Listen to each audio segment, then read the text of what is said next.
Hello my dear বাচ্চা party. তো আমি চলে এসেছি তোমাদের আরো একটা ক্লাস নিয়ে। আমি তোমাদের বর্ণালী ম্যাম, আর আজকে শুরু করতে চলেছি খুব গুরুত্বপূর্ণ একটা চ্যাপ্টার। আরে কি হলো কি? আমার গাছে আজকে ফুল ফুটেছে দুটো, তো আমি ভাবছিলাম আমার বান্ধবীকে দেবো, তো কোন ফুলটা দিলে ভালো হয় বলুন? আরে ঠিক আছে ঠিক আছে, ফুল দেবে, আগে ফুল সম্পর্কে তো জেনে নাও, যে ফুল গাছের কত ইম্পর্টেন্ট একটা পার্ট। দাদা কি এত কিছু জানতে হবে? অবশ্যই জানতে হবে। তো চলো, এই ফুলটা তো খুব সুন্দর লাগছে, তুমি তোমার বান্ধবীকে এটা দিতেই পারো। তবে তোমাদেরকেও বলে নিই, এই ফুল সম্পর্কে কিন্তু জানতে হবে। আর এই ফুলের অনেক ইন্টারেস্টিং পার্টস রয়েছে, যেটা গাছের জননে মানে রিপ্রোডাকশনে কত গুরুত্বপূর্ণ কাজ করছে। তো এটা জানতে গেলে তোমাদের চ্যাপ্টারের শুরু থেকে শেষ পর্যন্ত কিন্তু থাকতে হবে। তো চলো, একদম স্কিপ না করে ভিডিওটা দেখতে থাকো। তো চলো, আজকে আমরা কোন চ্যাপ্টার পড়তে চলেছি? জীবের প্রবাহমানতার। এর আগে কিন্তু আমরা কোষ চক্র এবং কোষ বিভাজন অলরেডি পড়ে ফেলেছি। আর আজকে যেটা পড়বো সেটা হচ্ছে সপুষ্পক উদ্ভিদের যৌন জনন আর তার সাথে বৃদ্ধি ও বিকাশ। তো পুরো জনন চ্যাপ্টারটা আমরা সম্পন্ন করব। তো চলো স্টার্ট করা যাক। প্রথমেই আসছি যে জনন বলতে কি বোঝাই, রিপ্রোডাকশন মানে কি। দেখো, জনন এমন একটা পদ্ধতি যে পদ্ধতির মাধ্যমে জীব নিজের মতন পুরো নিজ সত্তা বিশিষ্ট, নিজ বৈশিষ্ট্য সম্পন্নযুক্ত আরও একটা নতুন জীব সৃষ্টি করবে। মানে সেটা উদ্ভিদ হলে একটা উদ্ভিদ তৈরি হবে, একটা মানুষ হলে মানুষ থেকে মানুষ তৈরি হবে, গরু থেকে গরু তৈরি হবে, ছাগল থেকে ছাগল তৈরি হবে। এটাই তো তোমরা জানো। আর এই পদ্ধতিকে কি বলা হচ্ছে? জনন। তাহলে যে পদ্ধতিতে জীব নিজ সত্তা বিশিষ্ট কোনো জীব সৃষ্টি করে, কোনো অপত্য জীব সৃষ্টি করে, সেই পদ্ধতিকে আমরা বলে থাকি জনন। তবে এই জনন সম্পর্কে জানতে গেলে আমাদের কয়েকটা ভাগ জানতে হবে। যেমন, সব জীবদেহে কি জনন একইভাবে হয়? না, সব জীবদেহে কিন্তু জনন একভাবে হয় না। তো জননের অনেক প্রকারভেদ রয়েছে। এক একটা অর্গানিজমে বা এক একটা জীবে জনন এক এক রকমের হয়ে থাকে। তাহলে আমরা জনন কাকে বলে একবার দেখে নিই। কি বললাম? যে পদ্ধতিতে জীব নিজ সত্তা বিশিষ্ট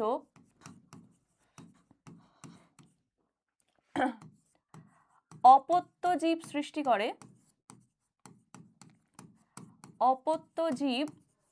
সৃষ্টি করে, তাকে জনন বলে। আর এই জনন এক একটা জীবে এক এক রকমের হয়ে থাকে। তো এই জননের প্রকারভেদ যদি বলি, জননের প্রকারভেদ, জনন কয় প্রকার? আচ্ছা, এখানেই দেখে নিই জনন কয় প্রকার।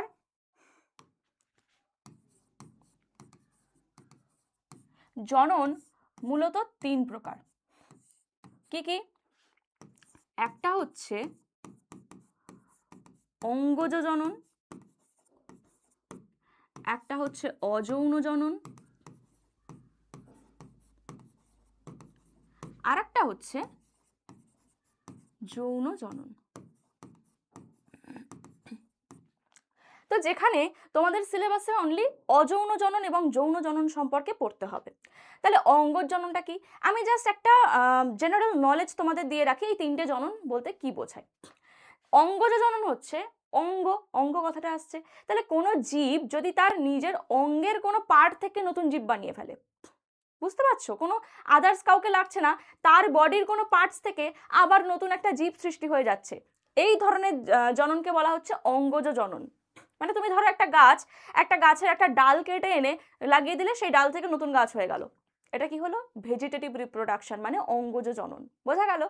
আর নেক্সট হচ্ছে অযৌন জনন। কাকে বলা হয়? অযৌন জনন বলতে বোঝায় যে জনন প্রক্রিয়ায় কোনো অর্গানিজম রেণু উৎপাদন করে। ছোট ছোট রেণু হোক, কোরক হোক, বাড হোক, এইগুলো যদি তৈরির মাধ্যমে জনন প্রক্রিয়া সম্পন্ন করে, তাহলে সেটাকে আমরা কি বলবো? অযৌন জনন। আর লাস্ট ওয়ান হচ্ছে যৌন জনন, যেখানে দুটো পৃথক জীবের প্রয়োজন পড়বে। আর দুটো পৃথক জীব মানে একটা পুরুষ এবং একটা স্ত্রী। তো দুটো পৃথক জীবের থেকে উৎপন্ন হবে গ্যামেট, দুটো ভিন্নধর্মী গ্যামেট। আর এই গ্যামেটের মিলনে তৈরি হবে একটা জাইগোট।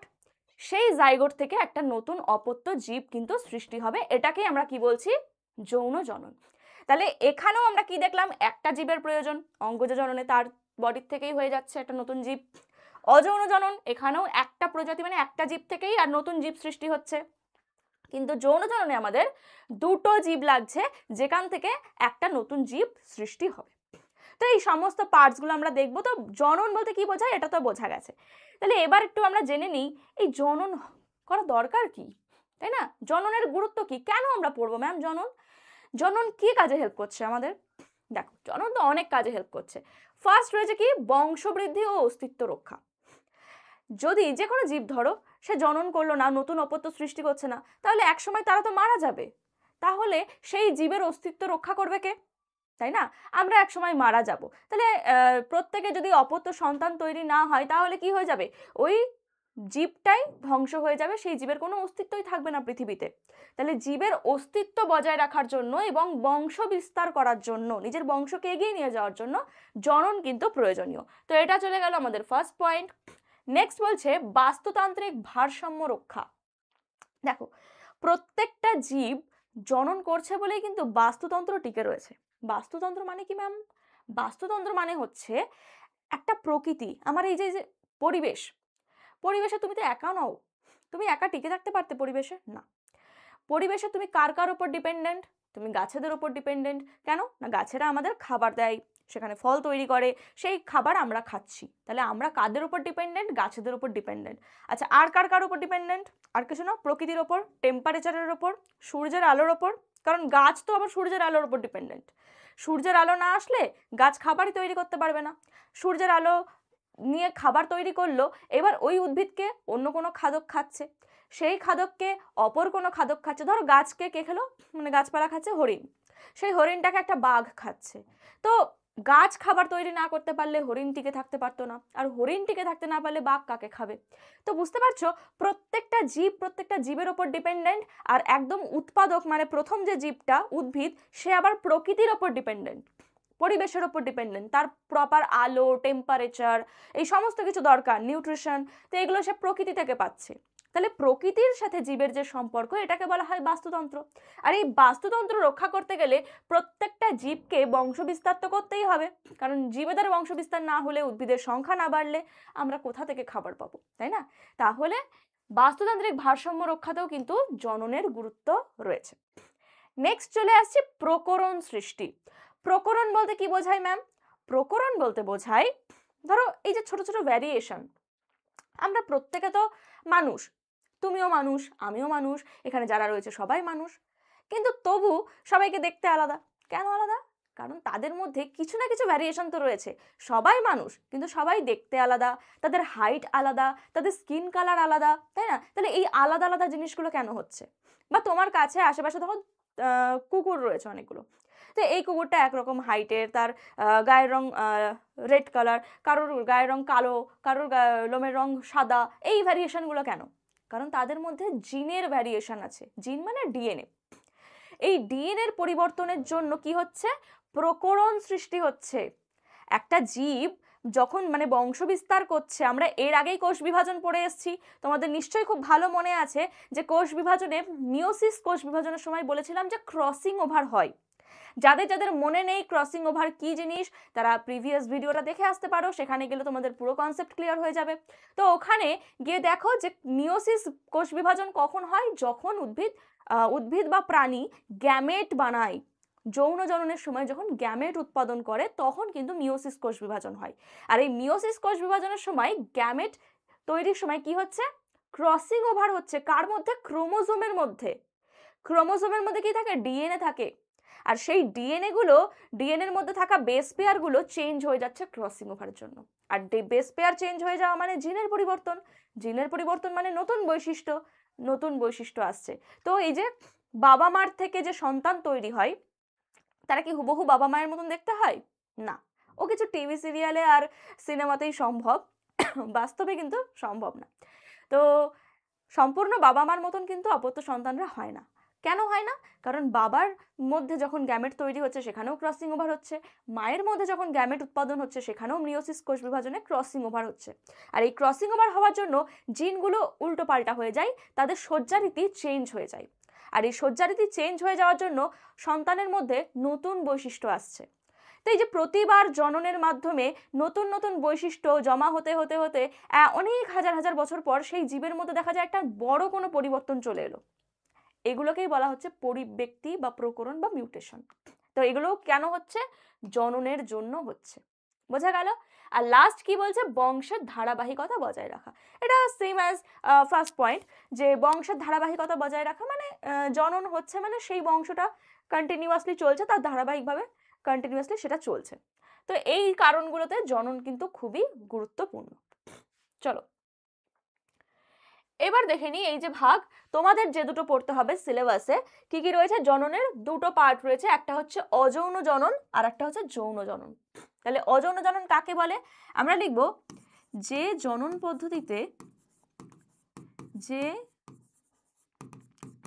পদ্ধতিতে জীব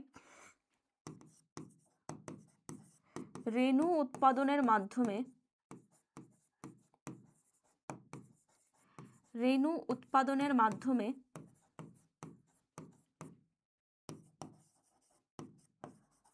জনন সম্পন্ন করে তাকে অযৌন জনন বলে। এর অনেকগুলো প্রসেস আমরা দেখব, যেমন অ্যামিবার বিভাজন, তারপরে প্লাজমোডিয়ামের বহু বিভাজন, এরকম অনেকগুলো এক্সাম্পল আমরা দেখব স্টেপ বাই স্টেপ। তো এখানে এক্সাম্পল যদি বলে দিই আমরা, কি অ্যামিবা, প্লাজমোডিয়াম, এদের যে জনন পদ্ধতি সেটা হচ্ছে কি প্রক্রিয়ায়? অযৌন জনন পদ্ধতিতে সম্পন্ন হয়। ঠিক আছে, আচ্ছা। আর এদিকে যৌন জনন কাকে বলবো? যে পদ্ধতিতে দুটি পৃথক জীব থেকে দুটি ভিন্ন গ্যামেট মানে একটা হবে তোমার পুংগ্যামেট আর একটা হবে স্ত্রী গ্যামেট। তো দুটো ভিন্ন গ্যামেট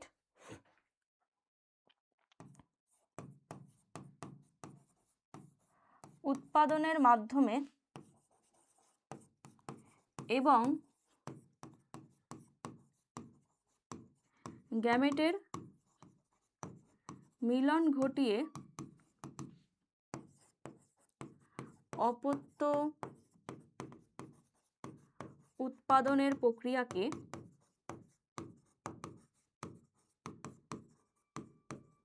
যৌন জনন বলে। যেমন আমাদের মধ্যে দেখতে পাওয়া যায়, মানুষের মধ্যে দেখতে পাওয়া যায়, বিভিন্ন প্রাণীদের মধ্যে দেখতে পাওয়া যায়। ঠিক আছে, তো যৌন জনন গাছদের মধ্যেও কিন্তু দেখতে পাওয়া যায়, যেটা ক্লাসের শুরুতেই আমরা বললাম। তো ফুলের মধ্যেও কিন্তু যৌন জনন ঘটে। তো কিভাবে ঘটে সেটা আমরা দেখব। তো আগে আমরা একটু কিছু এই যে পার্থক্য, অযৌন জনন আর যৌন জননের মধ্যে পার্থক্য কি, পার্থক্যগুলো একবার দেখে নিই। কি বলছে? জনিত্রী জীবের সংখ্যা। কি বললাম? অযৌন জনন পদ্ধতিতে একটা জীবের প্রয়োজন হয়, তাই না? এখানে একটি জনিত্রী জীবের প্রয়োজন হয়, তার থেকেই রেণু উৎপাদন হবে, তার থেকেই কি হবে? নতুন অপত্য সৃষ্টি হবে। আর যৌন জননের সব সময় দুটো জনিত্রী, একটা হচ্ছে পুরুষ একটা হচ্ছে স্ত্রী, তো দুটো জনিত্রীর কিন্তু প্রয়োজন হবে। এখানে কি গ্যামেটের প্রয়োজন হয় না। আমরা কিন্তু এই পয়েন্ট ওয়াইজ পড়বো। তোমাদের এবিটিএ যে কোশ্চেন সলভ হচ্ছে সেখানে তোমরা দেখতেই পাচ্ছ যে কোনো পার্থক্য তোমাদের দিলে সেখানে কিন্তু কি করছে, সেখানে পয়েন্ট তুলে দিচ্ছে যে অমুক বিষয়ের ওপর পার্থক্যটা লেখো। তাহলে তোমার কিন্তু প্রত্যেকটা পার্থক্যই মনে রাখতে হবে, কোনটা পরীক্ষায় দেবে তোমার কিন্তু বলতে পারছি না। তাহলে পার্থক্য যখন পড়বে যে আমি দুটো পার্থক্য পড়ে রাখলাম, না, এভাবে করবে না, প্রত্যেকটা পয়েন্ট ওয়াইজ পার্থক্য কিন্তু পড়ে রাখবে। নেক্সট বলছে গ্যামেট উৎপাদন। অযৌন জননে কোনো গ্যামেট উৎপাদন হয় না, এখানে রেণু উৎপাদন হয়। আর যৌন জননে কি তৈরি হচ্ছে? গ্যামেট উৎপাদন হয়। নেক্সট মাইটোসিস ও মিওসিস নির্ভরতা। এখানে কি অযৌন জননে শুধুমাত্র মাইটোসিস হয়, কারণ তার বডির যে সেল, তার দেহকোষ সবসময় ডিপ্লয়েড হয়। দেহকোষ ডিপ্লয়েড হয়, এবার দেহকোষ ডিপ্লয়েড হলে দেহকোষ থেকে যখন নতুন জীব বানাবে, সেই নতুন জীবকেও তো ডিপ্লয়েড হতে হবে। তাহলে ডিপ্লয়েড থেকে যাতে ডিপ্লয়েড কোষই হয়, বা জীবটা যদি হ্যাপ্লয়েড হয় তাহলে হ্যাপ্লয়েড থেকে যেন হ্যাপ্লয়েড জীবই সৃষ্টি হয়। তাহলে এখানে ক্রোমোজোম সংখ্যা কমবে না, আর কমবে না মানে মিওসিস হবে না, মাইটোসিস হবে। তাহলে এখানে প্রধানত মাইটোসিস প্রক্রিয়ায় জনন সম্পন্ন হয়। আর এখানে কি হচ্ছে? যৌন জননে মিওসিস। কেন মিওসিস? হ্যাঁ, আমরা ডিপ্লয়েড, তাই তো, কিন্তু একজন পুরুষ সেও ডিপ্লয়েড, একজন স্ত্রী সেও ডিপ্লয়েড। তাহলে দুজনাই ডিপ্লয়েড যদি গ্যামেট বানাই, তাহলে দুটো ডিপ্লয়েড গ্যামেট মিলে গেলে টেট্রাপ্লয়েড মানে 4n হয়ে যাবে। সেটা হলো তো প্রবলেম, নতুন যে জীব তাকেও ডিপ্লয়েডই বানাতে হবে। তাহলে তাকে ডিপ্লয়েড বানাতে গেলে বা টুয়েন বানাতে গেলে আগে যে গ্যামেট উৎপাদন হচ্ছে সেই গ্যামেটের ক্রোমোজোম সংখ্যা হাফ করে দিতে হবে, মানে মিওসিস কোষ বিভাজন করতে হবে, এখানে হ্রাস বিভাজন হবে। তাহলে এখানে মিওসিস নির্ভর জনন পদ্ধতি সম্পন্ন হয়। নেক্সট বলছে অপত্য জীবের প্রকৃতি। অপত্য জীব, যে নতুন জীবটা সৃষ্টি হয়, সে কেমন হবে? এই অযৌন জননে যেহেতু সম্পূর্ণ একটা জীবদেহ থেকে নতুন জীব সৃষ্টি হচ্ছে, তো অনেকটা সিমিলারিটি দেখতে পাওয়া যায় অপত্য জনিত্রী জীবের অনুরূপ, পুরো সেম সেম হয়, ঠিক আছে। আর যৌন জননে এখানে কি হচ্ছে, ওই যে বললাম মিওসিস হচ্ছে, ক্রসিং ওভার হচ্ছে, জিনের সজ্জারীতি চেঞ্জ হয়ে যাচ্ছে, মানে প্রকরণ বা ভ্যারিয়েশন আসছে, তাই না? তাহলে এখানে অপত্য জনিত্রী জীবের থেকে পৃথক হয়, পুরো সেম টু সেম কিন্তু হবে না। প্রকরণ সৃষ্টি, এখানে প্রকরণ সৃষ্টি হয় না, কারণ এখানে কোনো কোষ বিভাজন মানে মিওসিস হচ্ছে না, ক্রসিং ওভার হয় না। ক্রসিং ওভার হয় না মানে প্রকরণ হবে না, তবে এখানে প্রকরণ সৃষ্টি হয় যৌন জননে। আর লাস্ট কি বলছে, অপত্যের অভিযোজন ক্ষমতা। অপত্যের অভিযোজন ক্ষমতা থাকে। দেখো, কেউ যদি চেঞ্জ না হয়, তুমি ধরো মরুভূমিতে গিয়ে রয়েছো, তুমি থাকো নর্মাল প্লেসে, সেখানে নর্মাল টেম্পারেচার থাকে, তুমি একটা মরুভূমি জায়গায় গেছো, তো সেইখানে তোমার প্রচণ্ড গরম লাগছে এবং রাতে ভীষণ ঠান্ডা, তুমি সেই প্রকৃতির সাথে মানিয়ে নিতে পারছো না, কিন্তু তুমি সেম মানে এখানে যা জামা কাপড় পরতে ওখানেও তাই পরছো, তাহলে কি তুমি বেঁচে থাকতে পারবে? তোমার নিজের হ্যাবিটকে চেঞ্জ করতে হবে ওখানে গেলে।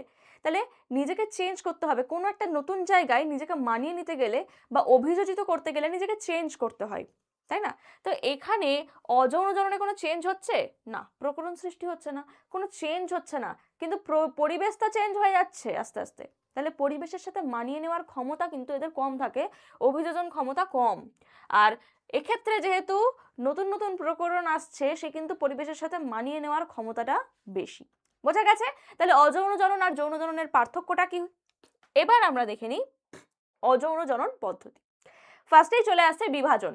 এখান থেকে কিন্তু একটা এক্সাম্পল তোমরা শর্ট কোশ্চেনে পাবেই, তো এই জায়গাটা খুব ভালো করে দেখতে হবে। কি বলছে ফার্স্টে, বিভাজন বলতে কি বোঝায়, যে দেখো আমরা অযৌন জনন পড়ছি, জনিত্রী জীব একটাই হবে, জনিত্রী কটা হবে? একটাই হবে, এটা আমাদের মাথায় রাখতে হবে। তো এই একটা জনিত্রী থেকে কিভাবে নতুন অপত্য সৃষ্টি হচ্ছে তার বিভিন্ন রকম পদ্ধতি আছে। যেমন ফার্স্টের পদ্ধতিটার নাম হচ্ছে বিভাজন। তো বিভাজন কি কিভাবে হতে পারে? একটা দ্বিবিভাজন হতে পারে, একটা বহু বিভাজন হতে পারে। আচ্ছা, দ্বিবিভাজন কি?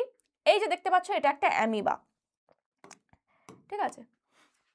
এই ধরো একটা অ্যামিবার নির্দিষ্ট কোনো শেপ নেই, অ্যামিবার নির্দিষ্ট কোনো শেপ নেই, একটা সেই জেলির মতন লিকুইড একটা অংশ, প্রোটোপ্লাজম অংশ, এটাই একটা কোষ, এর মধ্যে নিউক্লিয়াস রয়েছে, ঠিক আছে, এর মধ্যে এই যে প্রোটোপ্লাজম মানে সাইটোপ্লাজম রয়েছে। এই অ্যামিবা মুভমেন্ট করে কিভাবে তোমরা তো জানো, এ কি করে, এর সামনে যে এগুলো প্রজেকশন তৈরি করে, ক্ষণপদ বা সিউডোপোডিয়া তৈরির মাধ্যমে এরা গমন সম্পন্ন করে। গমন আমরা পড়ে এসেছি, তাই তো, কিন্তু এখানে আমরা পড়বো জনন। এ কি করবে, সরাসরি এর মাঝে যে নিউক্লিয়াসটা রয়েছে, আচ্ছা,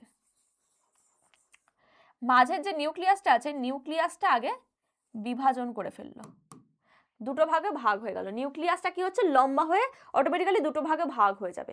কি করলো নিউক্লিয়াসটা, মাইটোসিস কোষ বিভাজন করলো, করে দুটো নিউক্লিয়াস তৈরি করে ফেললো। এবার কিছুটা প্রোটোপ্লাজম নিয়ে ওপরের নিউক্লিয়াসটা আলাদা হয়ে যাবে, মানে ধরো এই ওপরের ভাগটা কি হয়ে যাচ্ছে, এই একটা নিউক্লিয়াস নিয়ে আলাদা হয়ে যাচ্ছে, আর নিচের নিউক্লিয়াসটা কিছুটা প্রোটোপ্লাজম নিয়ে আলাদা হয়ে যাচ্ছে। লাস্টে কি হয়ে গেল, এই একটা অ্যামিবা, এই আর একটা অ্যামিবা, যাই হোক জায়গার অভাবে ছোট হয়ে গেছে, যাই হোক। তো এইভাবে কিন্তু অ্যামিবা দ্বিবিভাজন করে। দেখো, একটা জীব থেকে দুটো জীব সৃষ্টি হয়ে গেল। এভাবে এরা জনন সম্পন্ন করে, নিজেদের বংশ বিস্তার করে, সংখ্যা বৃদ্ধি করে। তাহলে দ্বিবিভাজন কাদের ক্ষেত্রে দেখতে পাওয়া যায়, যেহেতু এটা দুটো ভাগে ভাগ হচ্ছে একবারে, তাই এটাকে বলা হচ্ছে দ্বিবিভাজন। নেক্সট চলে আসছি বহু বিভাজন। কার দেখতে পাওয়া যায়, প্লাজমোডিয়াম। প্লাজমোডিয়াম কি, এক ধরনের প্রোটোজোয়া প্রাণী। এই প্লাজমোডিয়াম কিন্তু ম্যালেরিয়া রোগ সৃষ্টি করে, জানো তো। ম্যালেরিয়া যে রোগ হয়, এই প্লাজমোডিয়াম কি করে, মশার মধ্যে চলে যায়, মশার মধ্যে বংশ বিস্তার করে, মশার মধ্যে বংশ বিস্তার করে একটা দশা তৈরি করে, যেটাকে বলা হয় আচ্ছা মাথায় আসছে না, যে যাই হোক একটা দশা সৃষ্টি করে। সেই দশাটা কি করছে, মানুষের মানে মশা যখন মানুষের দেহে রক্ত খাচ্ছে, তখন ওই দশাটা মানুষের মধ্যে প্রবেশ করে যাচ্ছে, ঠিক আছে। যখন মানুষের মধ্যে প্রবেশ করছে এই প্লাজমোডিয়াম, মানে আচ্ছা দশাটার নাম মনে পড়ে গেছে, স্পোরোজয়েড দশা। স্পোরোজয়েড দশা, মশার মধ্যে কি করছে, এই প্লাজমোডিয়াম যায়, গিয়ে জনন সম্পন্ন করছে, জনন, ওখানে যৌন জনন হয় মশার দেহে, যৌন জনন সম্পন্ন করার পর স্পোরোজয়েড বানাচ্ছে। এবার এই মশাটা যখন কোনো মানুষকে কামড়াচ্ছে, মানুষের গায়ে ওই স্পোরোজয়েড দশাটা ঢুকে গেল। এই স্পোরোজয়েড দশা মানুষের মধ্যে ঢুকে কি করবে, বহু বিভাজন করবে, প্রচুর বিভাজন করবে, বিভাজন করে করে কি করবে, সাইজন্ট বানাবে। তাহলে এই সাইজন্ট কোথায় যায়, মানুষের আরবিসিতে, মানুষের আরবিসি বা লোহিত রক্তকণিকা। ধরো এই লোহিত রক্তকণিকার মধ্যে এই ধরো একটা প্লাজমোডিয়াম ঢুকলো, এ কি করবে, এখানে গিয়ে প্রচুর বিভাজন করবে, বহু বিভাজন করবে, ঠিক আছে, দিয়ে প্রচুর সংখ্যা বৃদ্ধি করে কি করবে, আরবিসিটাকে ফাটিয়ে সব বাইরে বেরিয়ে চলে আসবে। এভাবে একটা একটা করে আরবিসি ধ্বংস করতে থাকে, মানে এভাবে একটা একটা করে আরবিসি ধ্বংস করতে থাকে, দিয়ে বেরিয়ে বেরিয়ে আবার একটা আরবিসিতে যাবে, আবার সেখানে গিয়ে সংখ্যা বাড়াবে। তো এই সংখ্যা বাড়ানোটা কিভাবে হয়, বহু বিভাজন পদ্ধতিতে।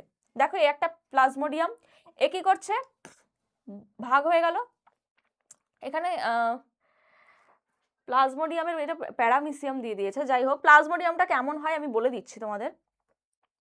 এই ধরো একটা প্লাজমোডিয়াম রয়েছে, এই প্লাজমোডিয়াম কি করবে, এর মধ্যে প্রচুর নিউক্লিয়াস তৈরি করবে, নিজের এই যে আবরণটার মধ্যে প্রচুর নিউক্লিয়াস তৈরি করবে, যেটাকে আমরা কি দশা বলছি, সাইজন্ট দশা বলছি।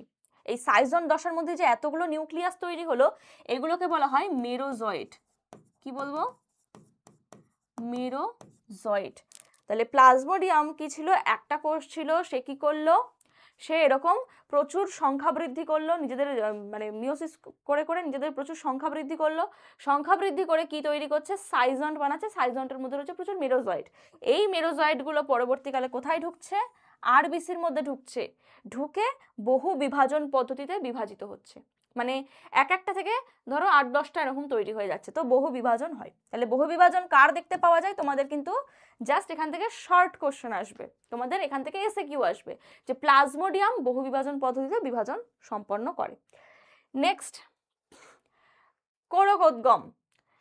কোরকোদ্গম কাদের ক্ষেত্রে দেখতে পাওয়া যায়, ইস্টের ক্ষেত্রে দেখতে পাওয়া যায়, হাইড্রার ক্ষেত্রে দেখতে পাওয়া যায়। এটা আর এক ধরনের, কোরক মানে হচ্ছে বাড বা মুকুল, কিছু একটা মুকুল তৈরি হচ্ছে তার বডিতে, তার বডির পার্টস থেকে একটা মুকুল তৈরি হচ্ছে, যেমন ইস্ট। ইস্ট কেমন দেখতে, এই ধরো ইস্ট, ইস্ট কি, ইস্ট হচ্ছে এক ধরনের ছত্রাক, ইস্ট এক ধরনের ছত্রাক।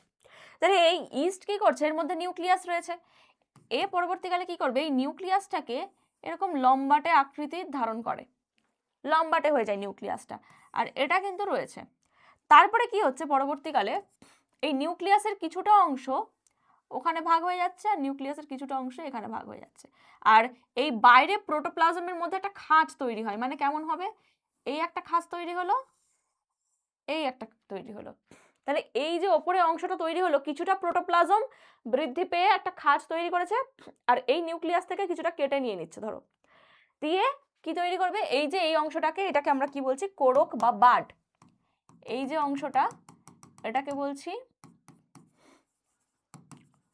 কোরক বা বাড। এই কোরকটা মাতৃদেহ থেকে আলাদা হয়ে যাবে, এটা মাতৃদেহ, মাতৃদেহ। তো মাতৃদেহ থেকে যেই কোরকটা আলাদা হয়ে যাবে, সেই কি হয়ে যাবে, কোরক থেকে নতুন একটা জীব সৃষ্টি হয়ে যাবে। তাহলে এখানে কি হচ্ছে, মাতৃদেহটা যেমন ছিল তেমনই থাকবে, এর নিউক্লিয়াস যেমন ছিল তেমনই থাকবে, আর এই কোরকটা আলাদা হয়ে গিয়ে এটা একটা নতুন অপত্য সৃষ্টি করে দিল, আর এটা ছিল কি, মাতৃকোষ। বোঝা গেল, এখানে দেখো ইস্টের ছবিটা রয়েছে, এই যে এগুলো হচ্ছে মাতৃকোষ, তোমার এগুলো কি মাতৃকোষ, আর এইটা হয়ে যাচ্ছে কি, কোরক।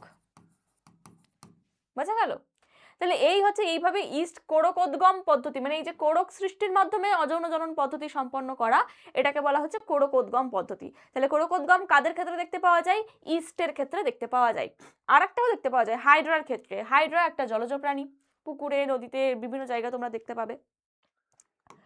তো হাইড্রা কি করে, হাইড্রা এরকম দেখতে হয়, এরকম ধরনের, আর এখানে অনেকগুলো এরকম কোর্শিকা দেখতে পাওয়া যায়,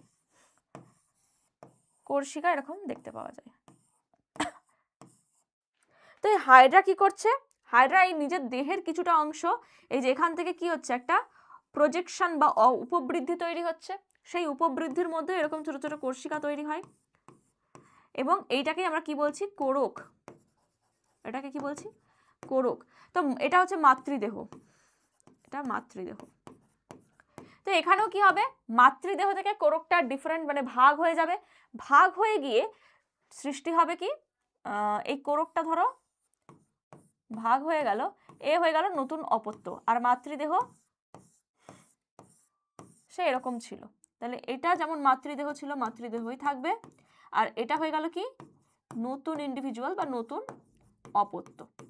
তাহলে কোরক থেকে কি তৈরি হয়ে গেল, নতুন অপত্য সৃষ্টি হয়ে গেল। তাহলে হাইড্রা আর ইস্ট এই দুজনাই কিন্তু কি করছে, কোরকোদ্গম পদ্ধতিতে জনন সম্পন্ন করছে। নেক্সট, খণ্ডী ভবন, এটা আর একটা প্রসেস, অযৌন জননের আর একটা প্রসেস। স্পাইরোগাইরার মধ্যে খণ্ডী ভবন দেখতে পাওয়া যায়। ম্যাম স্পাইরোগাইরা কি, এটা এক ধরনের শৈবাল বা শ্যাওলা, তোমরা জানো এটা এক ধরনের শৈবাল স্পাইরোগাইরা। আর এই স্পাইরোগাইরা কেমন দেখতে হয়, দেখবে তোমরা শ্যাওলা যদি দেখো এরকম সুতোর মতন স্ট্রাকচার হয়, অনেকগুলো সুতোর মতন স্ট্রাকচার একসাথে দেখবে কলপাড়ের ধারে জলের ধারে সব জায়গায় হয়ে থাকে। তো এই স্পাইরোগাইরাও একটা সূত্রাকার শৈবাল। এর বডিটা কেমন, এর বডিটা এরকম সূত্রাকার, আর এই সূত্রাকার একাধিক কোষ নিয়ে গঠিত। ধরো এখান থেকে এই পর্যন্ত একটা কোষ, এখান থেকে এই পর্যন্ত একটা কোষ, এটা একটা কোষ, এরকম একাধিক কোষ নিয়ে কিন্তু বর্তমান। ঠিক আছে, এটা ধরো স্পাইরোগাইরার বডি। তো এবার কোনো কারণে তুমি যদি একটা শৈবালকে ধরো হাত দিয়ে ছিঁড়ে দিলে, ভাগ করতে পারো, ছেড়াই যায়, তাহলে কি হয়ে যাবে, এর ধরো এই জায়গা থেকে খণ্ড হয়ে গেল, এখান থেকে কি হয়ে গেল, খণ্ড হয়ে গেল। এটা যে কোনো কারণে হতে পারে, যান্ত্রিক আঘাত থেকে হতে পারে, কোনো ডিকে মানে পরিবেশের কোনো ধরো কোনো পশু পাখি যাচ্ছে, কোনো মাছেরা যাচ্ছে, শ্যাওলাটা ওখান থেকে ছিঁড়ে গেল, বিভিন্ন মেকানিক্যাল বা যান্ত্রিক আঘাত পেয়ে এটা কিন্তু ছিঁড়ে যেতে পারে। তো এইভাবে যদি ভাগ হয়ে যায় তাহলে এটা একটা অর্গানিজম হয়ে গেল, যেখানে এই যে দুটো কোষ, আর এটা আর একটা অর্গানিজম হয়ে গেল। এরা কিন্তু মারা গেল না, তোমাকে কেটে দিলে মাঝখান থেকে তুমি মরে যাবে, কিন্তু এখানে কেটে দিলেও কিন্তু মরবে না। এরা কি করে, খণ্ডী ভবন বা মাঝে মাঝে নিজেরাই কি করে, কোষ মানে কোনো কোনো কোষের মাঝখান থেকে দুটো ভাগ হয়ে যায়, ভাগ হয়ে কি করে দুটো খণ্ড তৈরি করে এবং এক একটা খণ্ড নতুন অপত্য হিসেবে কাজ করে। তাহলে এইগুলো কি নতুন অপত্য। তো এই যে খণ্ডে খণ্ডে ভাগ হয়ে যাওয়া, এটাকেই বলা হচ্ছে কি খণ্ডী ভবন পদ্ধতি। ক্লিয়ার, এটাকে বলা হচ্ছে খণ্ডী ভবন পদ্ধতি। নেক্সট, পুনরুৎপাদন, ভীষণ ইম্পর্টেন্ট তোমাদের শর্ট কোশ্চেনের জন্য। পুনরুৎপাদন কার ক্ষেত্রে দেখতে পাওয়া যায়, প্ল্যানেরিয়া বা চ্যাপ্টা কৃমি। পুনরুৎপাদন কি, দেখো এই ছবিটা দেখো, এখানে একটা প্ল্যানেরিয়া রয়েছে, একে আমরা যেখান থেকে খুশি কেটে দিই না কেন, সেখান থেকে আবার নতুন পুরো পূর্ণাঙ্গ কৃমিটা তৈরি হয়ে যাবে। মানে খুব আশ্চর্য লাগছে না, তুমি কেটে দিয়ে দেখবে সেখানে মানে কিছুদিন পর সে কিন্তু মরবে না, সে কিছুদিন পর অঙ্গের রিজেনারেশন বা পুনরুৎপাদন করবে, সেখান থেকে আবার কোষ বিভাজন স্টার্ট হবে, ওর পুরো দেহটাই তৈরি হয়ে যাবে। এটা ইনস্ট্যান্ট হয় না যে তুমি কেটে দিয়ে বসে রয়েছো আমি দেখবো কখন তৈরি হয়, না ইনস্ট্যান্ট হবে না, সে মরবে না, কিন্তু আস্তে আস্তে প্রতিদিন কি তার সেল ডিভিশন বা কোষ বিভাজন ওখান থেকে স্টার্ট হবে এবং একটা সময় পর সে পূর্ণাঙ্গ প্রাণীতে পরিণত হবে। তো এই পুনরুৎপাদন বলা হচ্ছে দেহের যে কোনো খণ্ড, মাথা কেটে দিয়েছো, মাথা থেকে পূর্ণাঙ্গ কৃমি তৈরি হয়ে যাবে, ধর কেটে দিয়েছো, এখান থেকে পূর্ণাঙ্গ কৃমি তৈরি হয়ে যাবে, লেজ অংশটা এখান থেকে পূর্ণাঙ্গ কৃমি তৈরি হবে। তো এটাকেই বলা হচ্ছে রিজেনারেশন বা পুনরুৎপাদন, পুনরায় উৎপাদন। তাহলে এই পুনরুৎপাদন ক্ষমতা কাদের রয়েছে, প্ল্যানেরিয়া বা চ্যাপ্টা কৃমি এদের রয়েছে। তাহলে এগুলো তোমাদের চলে গেল সমস্ত শর্ট কোয়েশ্চেন। এবার কি আছে, অঙ্গজ বংশবিস্তার। ওই যে বললাম ফার্স্টে যে অঙ্গজ জননও হতে পারে, তো অঙ্গজ বংশবিস্তার কিভাবে হয় তার কিছুটা শর্ট টার্ম তোমাদের বইতে আছে, সেগুলো একবার দেখে নেব। একটা রয়েছে প্রাকৃতিক অঙ্গজ বিস্তার, মানে তোমরা কোনো গাছ আনলে, গাছটাকে এনে লাগালে, সেটা গাছের মূল এনে লাগাতে পারো, গাছের কাণ্ড এনে লাগাতে পারো এবং গাছের পাতা এনেও লাগাতে পারো। এবার ডিপেন্ড করছে কোন গাছ কোন অঙ্গ থেকে তৈরি হয়। তাহলে এখানে রয়েছে ফার্স্টে মূল দ্বারা, এটা হচ্ছে প্রাকৃতিক অঙ্গজ বিস্তার, মানে আমি কোনো আর্টিফিশিয়াল কাজ করছি না, আমি একটা গাছ থেকে মূল কেটে আনলাম, ওই মূলটাকে লাগিয়ে দিলাম, ওখান থেকে নতুন গাছ হলো। এটা একটা নর্মাল প্রসেস খুবই, তাই জন্য এটাকে প্রাকৃতিক পদ্ধতি বলা হচ্ছে। তাহলে মূল দ্বারা, তাহলে গাছের কোনো একটা এটা ধরো একটা গাছ ছিল, এ ধরো একটা গাছ ছিল, এটা গাছের মূল। তাহলে গাছের কি করব আমরা, মূল কেটে নেব। এই মূল অংশটাকে আমরা কি করলাম, মাটিতে রোপণ করলাম। ধরো তুমি একটা সুন্দর টব কিনেছো, আমি টবে গাছ লাগাবো, ঠিক আছে, টবে গাছ লাগাবে। তো টবে কি করেছো তুমি, এই মূলটাকে কেটে এনে মূলটাকে বসিয়ে দিয়েছো, মূলটাকে পুঁতে দিয়েছো। তো কিছুদিন পর তুমি দেখতে পাবে কি এখান থেকে গাছ হয়েছে। তাহলে এই মূল থেকে পরবর্তীকালে কি হবে, মূল থেকে পরবর্তীকালে নতুন গাছ তৈরি হয়ে যাবে, ঠিক আছে। এইটা হচ্ছে কি প্রাকৃতিক অঙ্গজ বিস্তার। আমরা উদ্ভিদের একটা অঙ্গকে এনে লাগালাম, নতুন পুরো উদ্ভিদ হয়ে গেল, এটা একটা কাজ। কাণ্ড দ্বারা হতে পারে, মানে তুমি এই গাছের কাণ্ডটাকে কেটে এনে যদি লাগাও টবে, দেখো টব আঁকছি মানে টবেই লাগাতে হবে তার কোনো মানে নেই, ঠিক আছে, এটা জাস্ট আঁকছি তোমাদের বোঝার জন্য। তো টবে তুমি কি এনে লাগালে, কাণ্ড এনে লাগালে, শুধু কাণ্ডটা। কিছুদিন পর দেখা যাবে কি,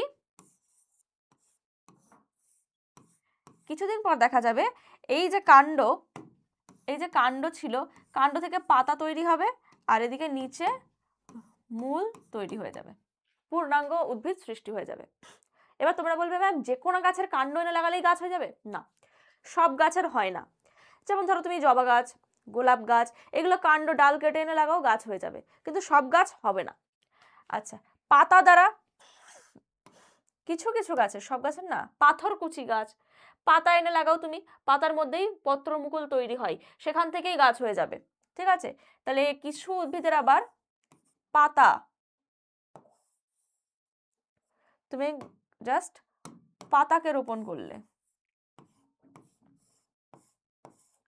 কি হয়, পাতার পাশে কি থাকে, পাতার এই কিনারা বরাবর যেসব পাতার পত্র মুকুল তৈরি হয় সেখান থেকে কিন্তু নতুন উদ্ভিদ সৃষ্টি হয়। মানে কি হয়ে যাবে, এই যে পাতাটা আস্তে আস্তে শুকিয়ে যাবে, কিন্তু এই পাতার মধ্যে কি হচ্ছে, এখান থেকে রুট তৈরি হচ্ছে, আর এখান থেকে নতুন পাতা তৈরি হবে, পত্র মুকুল তৈরি হচ্ছে, এভাবে হয়।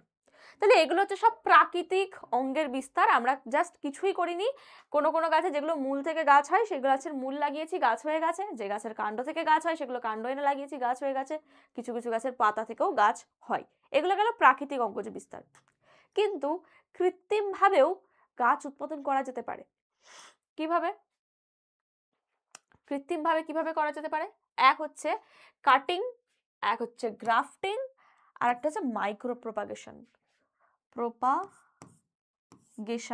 ঠিক আছে, মাইক্রো প্রপাগেশন। কাটিংটা কি, কাটিং তোমার গাছের যে কোনো অংশ কাট করে এনে লাগাও, সেটাই হয়ে যাবে কাটিং। তাহলে এটাও অনেকটা প্রাকৃতিকের মতনই, কিন্তু যেহেতু আমরা বাছাই করে এনে লাগাচ্ছি সেটা কি হয়ে যাচ্ছে তোমার, এখানে কাটিং কি হতে পারে, রুট কাটিং হতে পারে, গাছের মূল কেটে এনে সেখান থেকে নতুন গাছ সৃষ্টি করা যেতে পারে আর্টিফিশিয়ালি। গাছের স্টেম কাটিং হতে পারে, কাণ্ড স্টেম কাটিং হতে পারে, তারপরে লিফ কাটিং মানে পাতা,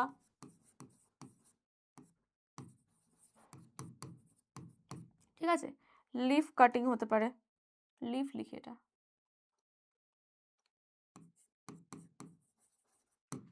চলো, এই 3 রকম কাটিং হতে পারে, যেগুলো অনেকটা প্রাকৃতিক অঙ্গজ বিস্তারের মতনই। গ্রাফটিংটা কি, এখানে দেখো গ্রাফটিং বা জোড় কলম, মানে দুটো গাছকে জোড়া লাগানো হবে, এইভাবেও নতুন উদ্ভিদ সৃষ্টি করা যায়। হ্যাঁ, করা যায়। গ্রাফটিংটা কি, এই গ্রাফটিং এর ক্ষেত্রে আমার 2 ধরনের উদ্ভিদ লাগবে, দুটো ভিন্ন বৈশিষ্ট্য সম্পন্ন উদ্ভিদ লাগবে। একটা ধরো, এবার একটা গাছের মূল কিন্তু আমার দরকার,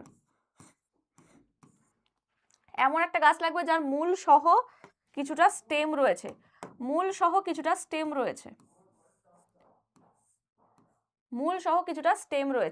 এই অংশটাকে আমরা কি বলছি, স্টক। এই জায়গাটাকে কি বলছি আমরা, এটা হয়ে গেল স্টক। এই স্টকের মধ্যে আমরা কি লাগাবো, আরো একটা গাছ এনে লাগাবো। ধরো এখানে এই যে এই গাছটার মূল রয়েছে, আর এই গাছটার স্টক হচ্ছে এটা, এটা ছিল স্টক। আমি এখানে আরেকটা প্ল্যান্টকে জুড়বো, এখানে আমি আরেকটা প্ল্যান্টকে জুড়লাম, ঠিক আছে, আরেকটা প্ল্যান্ট জুড়ছি, তাহলে এটা হয়ে যাবে কি, এটা হয়ে যাবে সিয়ন। তাহলে এটা হয়ে গেল সিয়ন, আর এটা ছিল কি স্টক। যে গাছটা মূল সহ, যে গাছটা মূল সহ সেটাকে আমরা বলবো স্টক।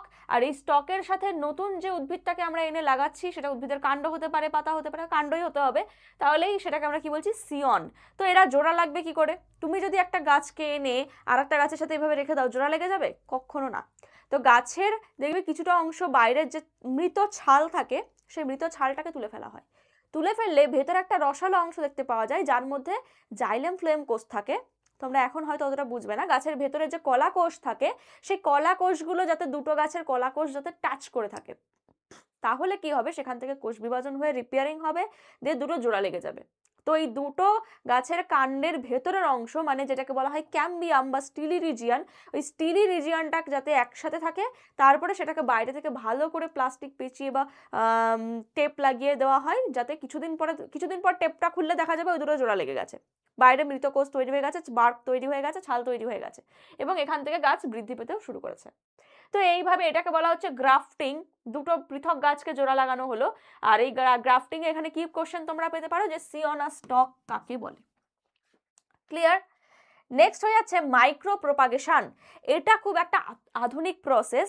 এই মাইক্রো প্রোপাগেশন খুব ইম্পর্টেন্ট কোশ্চেন তোমাদের জন্য। কি পদ্ধতিটা কি? এটা হচ্ছে গাছের কোনো কলা কোষ থেকে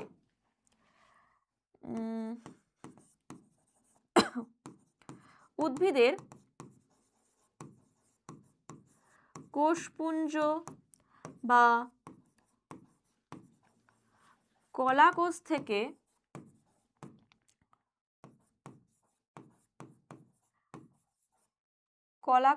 না লিখে কলা কোষকে লিখি, কলা কোষকে পুষ্টি মাধ্যমে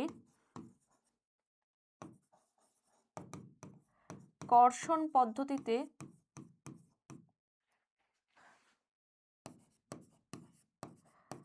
নতুন উদ্ভিদের সৃষ্টি করাকে মাইক্রো প্রোপাগেশন বলে।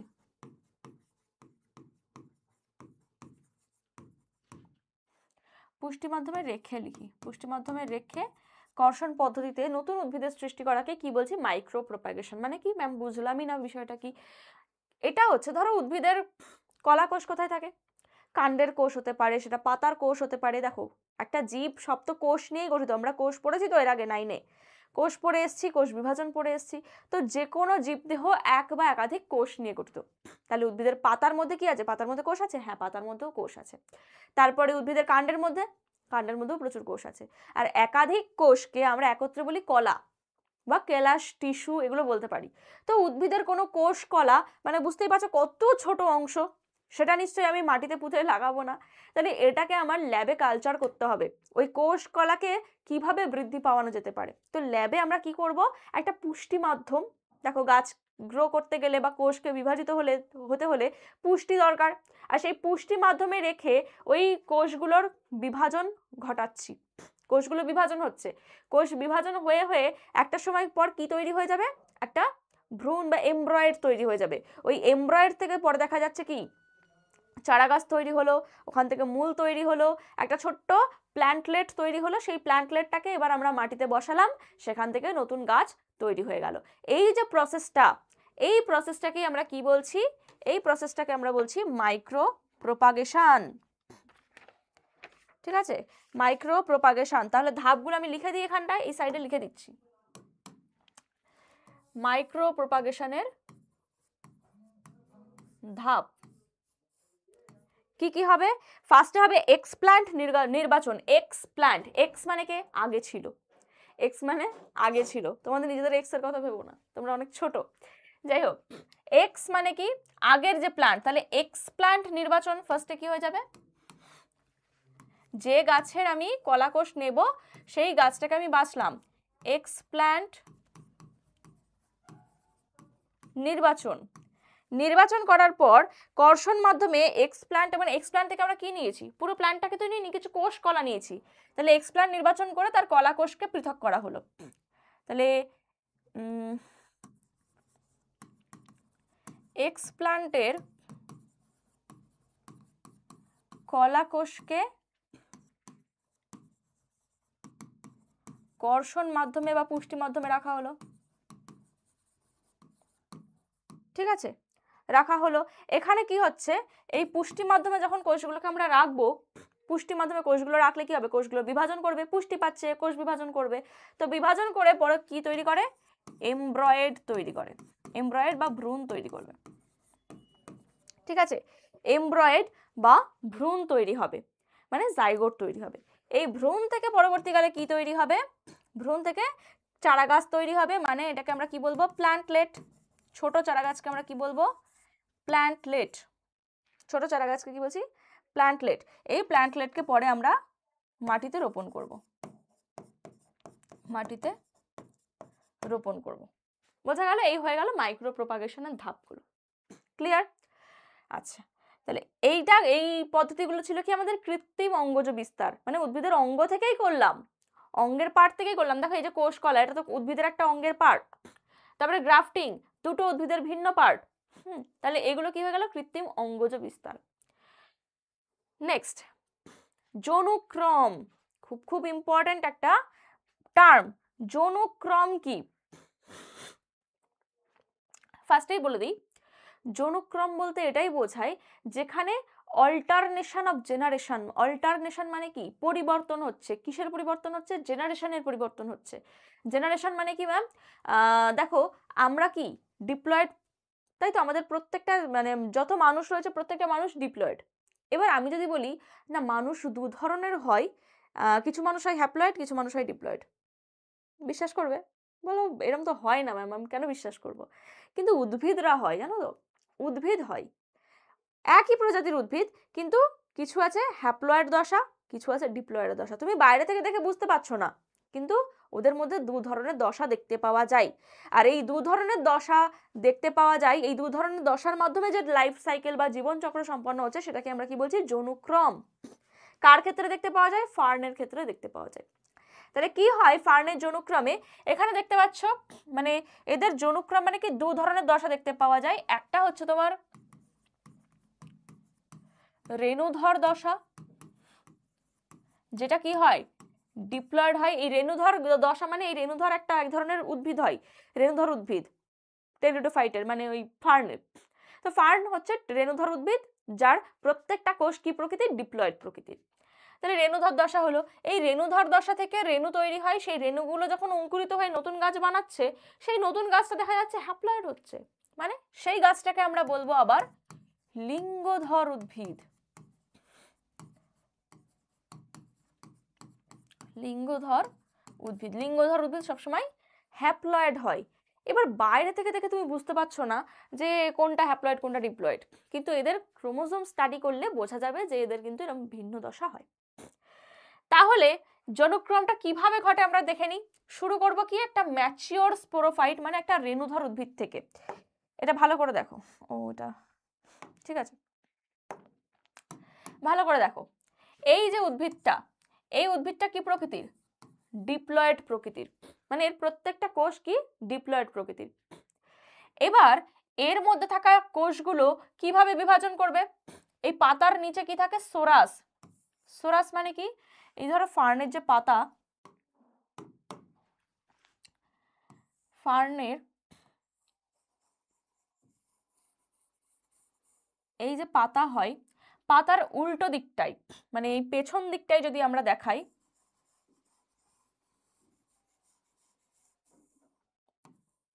পেছন দিকটায় যদি দেখি এরকম অসংখ্য সোরাস দেখতে পাওয়া যায়। কি কালার দিয়ে দেখাই, এরকম সোরাস মানে কি, এরকম রেণুস্থলী, এর মধ্যে প্রচুর রেণু তৈরি হয়, ঠিক আছে, অসংখ্য রেণুস্থলী দেখতে পাওয়া যায়। তাহলে এর মধ্যে কি হচ্ছে, এই ধর একটা রেণুস্থলী, রেণুস্থলীর বাইরের প্রাচীরে কি কোষ থাকে, ডিপ্লয়েড কোষ থাকে। এগুলো যেহেতু গাছটা ডিপ্লয়েড, গাছের সব কোষ ডিপ্লয়েড, এগুলো সব কি ডিপ্লয়েড কোষ। গাছটা ডিপ্লয়েড মানে গাছের সব কোষ ডিপ্লয়েড। আর এই কোষগুলো কি করবে, এই কোষগুলো মিওসিস কোষ বিভাজন করবে। কি করবে? মিওসিস কোষ বিভাজন করবে। মিওসিস কোষ বিভাজন করলে কটা রেণু তৈরি হবে? 4টে। কোনটা থেকে? এই এক একটা কোষ থেকে। এক একটা কোষ থেকে কি তৈরি হচ্ছে? 4টে করে তৈরি হচ্ছে। তাহলে সবকটা কোষ যদি মিওসিস বিভাজন করে তাহলে এর মধ্যে প্রচুর রেণু তৈরি হচ্ছে, তাই তো? এর মধ্যে প্রচুর রেণু তৈরি হচ্ছে। আর এগুলো সব কি প্রকৃতির? হ্যাপ্লয়েড। কেন? মিওসিস কোষ বিভাজন হলো। মিওসিস কোষ বিভাজন হলো বলে এগুলো সব হ্যাপ্লয়েড হয়ে গেল। এবার এইরকম হ্যাপ্লয়েড রেণু তো এর মধ্যে প্রত্যেকটার মধ্যে এই যে রেণু ভরাট রয়েছে, আর এই একাধিক রেণুস্থলী নিয়ে গঠিত এই অংশগুলোকে বলা হচ্ছে কি? সোরাস। ঠিক আছে, সোরাস। এই সোরাসগুলো থেকে কি হয়ে যাবে? রেণু একসময় ছড়িয়ে যাবে, বিস্তার লাভ করবে। এই রেণুগুলো কি হয়ে গেল? বিস্তার লাভ করলো। এবার এই রেণু ধরো মাটিতে এসে পড়লো। কোথায় এসে পড়লো? মাটিতে এসে পড়লো। মাটিতে আসার পর এই রেণুর কি হবে? অঙ্কুরোদ্গম হবে, মানে এই রেণু থেকে উদ্ভিদ জার্মিনেট করবে, উদ্ভিদ তৈরি হবে। এটাকে কি বলা হচ্ছে? অঙ্কুরোদ্গম। রেণুটা কি ছিল? হ্যাপ্লয়েড। আর এই রেণু থেকেই যদি কোষ বিভাজন হয়, দেখো হ্যাপ্লয়েড বডি, এ তো আর ডবল বানিয়ে ফেলতে পারছে না, ক্রোমোজোম হ্যাপ্লয়েডই রয়েছে। তো এই কি করছে? এ কোষ বিভাজন করে করে গাছটাকে বড় করছে, মানে এটাকে কি হচ্ছে? অঙ্কুরোদ্গম হচ্ছে।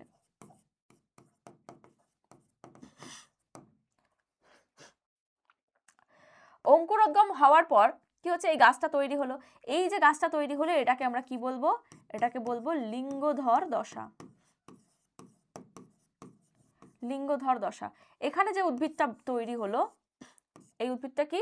লিঙ্গধর দশা। আর এই উদ্ভিদটা কি প্রকৃতির? এই উদ্ভিদটা হ্যাপ্লয়েড প্রকৃতির, কারণ রেণু থেকে সরাসরি তৈরি হয়েছে।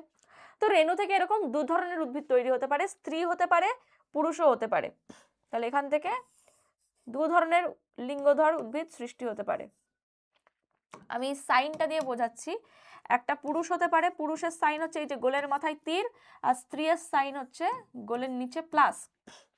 তো এরকম দু ধরনের রেণু, ধরো 4টে রেণু তৈরি হয়, তো দুটো থেকে পুরুষ হবে, দুটো থেকে স্ত্রী হবে, এরকম। তা দুটো থেকে পুরুষ হলো, দুটো থেকে স্ত্রী হলো। তাহলে এইগুলো কি হয়ে গেল? এগুলো হয়ে গেল লিঙ্গধর দশা। আর এই দুটো প্ল্যান্টই কি? হ্যাপ্লয়েড। এগুলো হয়ে গেল হ্যাপ্লয়েড। এবার এই হ্যাপ্লয়েড উদ্ভিদের মধ্যে কি তৈরি হবে? হ্যাপ্লয়েড উদ্ভিদের মধ্যে স্ত্রী উদ্ভিদ, যেটা স্ত্রী উদ্ভিদ, এখানে দেখো এই যে গ্যামেটোফাইট দু রকমের হচ্ছে। স্ত্রী উদ্ভিদের মধ্যে কি তৈরি হয়? এগ, মানে ডিম্বাণু তৈরি হয়। এই স্ত্রী উদ্ভিদটাকে বলা হয় আর্চিগোনিয়াম। স্ত্রী উদ্ভিদটাকে কি বলবো আমরা? আর্কিগোনিয়াম। যার মধ্যে কি তৈরি হচ্ছে? স্ত্রী গ্যামেট তৈরি হচ্ছে। ধরে নাও এর মধ্যে কি তৈরি হলো? ডিম্বাণু তৈরি হলো। ডিম্বাণু তৈরি হলো, যেটা হ্যাপ্লয়েড। আর এখানে যে পুরুষ উদ্ভিদটা রয়েছে এর মধ্যে কি তৈরি হয়? অ্যান্থেরেডিয়াম তৈরি হয়।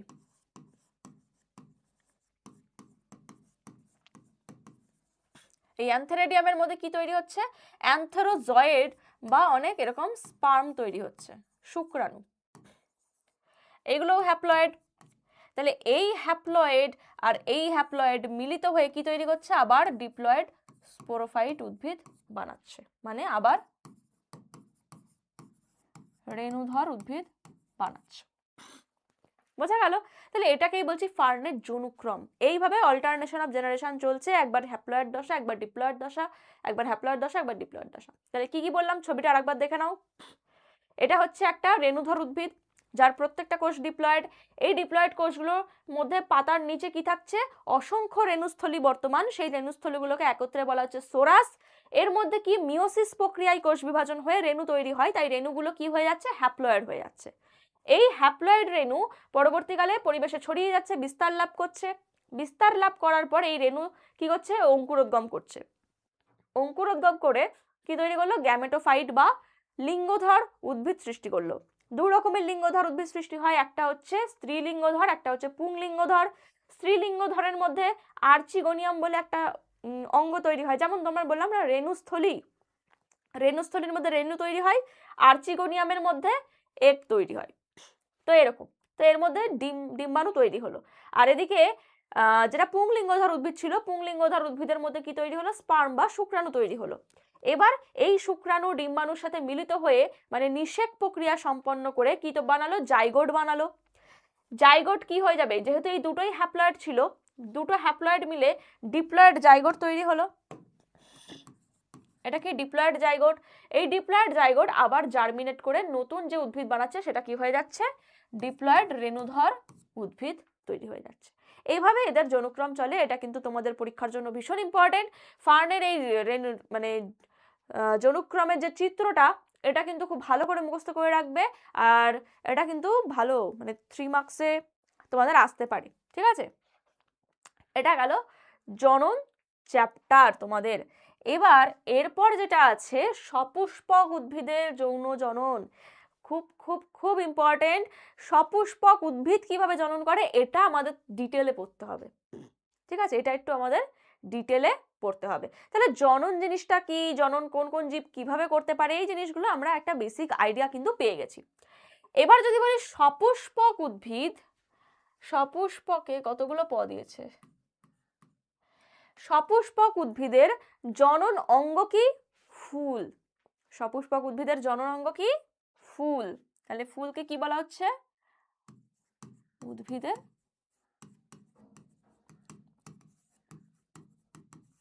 জনন অঙ্গ, ঠিক আছে, উদ্ভিদের জনন অঙ্গ। তাহলে এই জনন অঙ্গের কি কি পার্ট রয়েছে, মানে ফুলের মধ্যে কিভাবে জনন হয়, তো কিভাবে জনন হয় সেটা জানার জন্য ফুলের পার্টস গুলো আগে জানতে হবে। একটা ফুলের মধ্যে কি কি অংশ দেখতে পাওয়া যায়। তো ফুলের মধ্যে কি কি অংশ দেখতে পাওয়া যায়, আগে সুন্দর করে ছবিটা আঁকি। এখানে আছে ছবিটা আঁকা, তাহলে এখানে দেখিয়ে দিই। দেখো এই একটা ফুল রয়েছে সুন্দর। এই ফুলের কি কি অংশ দেখতে পাওয়া যাচ্ছে, এই যে নিচে যে অংশটা দেখতে পাওয়া যাচ্ছে, এই অংশটা একটা উত্তল অংশ দেখতে পাওয়া যাচ্ছে, এটাকে বলা হয় পুষ্পাক্ষ। এটাকে কি বলা হচ্ছে, পুষ্পাক্ষ। আর এই যে নিচের অংশটা, এটাকে বলা হচ্ছে পুষ্পবৃন্ত। এটা কি, পুষ্পবৃন্ত। তাহলে বৃন্ত রয়েছে, পুষ্পাক্ষ রয়েছে। এই পুষ্পাক্ষের উপর ফুলের বিভিন্ন স্তবক সাজানো থাকে।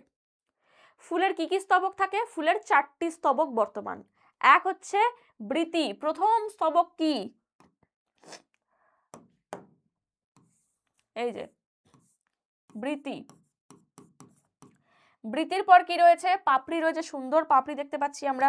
তাহলে বৃতির পর নেক্সট স্তবক হচ্ছে দলমণ্ডল। তারপরে এই যে ইয়েলো কালারে দেখতে পাচ্ছ, এগুলো কি, এই যে দেখতে পাচ্ছি আমরা,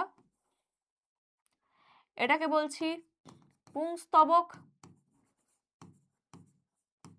আর এখানে যে একটা অংশ দেখতে পাচ্ছি, এটাতে দেখাই, এই যে অংশটা আমরা দেখতে পাচ্ছি, এই পুরোটা, এটা হয়ে আছে কি, স্ত্রী স্তবক। বোঝা গেল। তাহলে কি কি অংশ দেখলাম, একদম নিচে পুষ্পবৃন্ত রয়েছে যেটা ফুলকে ধারণ করে রাখতে সাহায্য করে, এবং বৃন্তের ওপর একটা ফ্ল্যাট চ্যাপ্টা আকৃতি উত্তল অংশ দেখতে পাওয়া যায় যেটাকে বলা হয় পুষ্পাক্ষ বা ফুলের গোড়া। এই পুষ্পাক্ষের ওপর ফুলের বিভিন্ন স্তবক সাজানো থাকে, ঠিক আছে। আচ্ছা, এবার ফুলের এই স্তবকগুলোর নামই কিন্তু আমাদের পড়তে হবে, এখান থেকে আমরা জননটা মেইনলি পড়বো। তাহলে ফুল প্রধানত 4টি স্তবক দ্বারা গঠিত। কি কি, এই স্তবকগুলোকে আমরা এভাবেও লিখতে পারি, সরি, 4টে স্তবককে আমরা কি কি ভাগে ভাগ করছি। এক হচ্ছে সাহায্যকারী স্তবক, সাহায্যকারী স্তবক, আর হচ্ছে জনন স্তবক।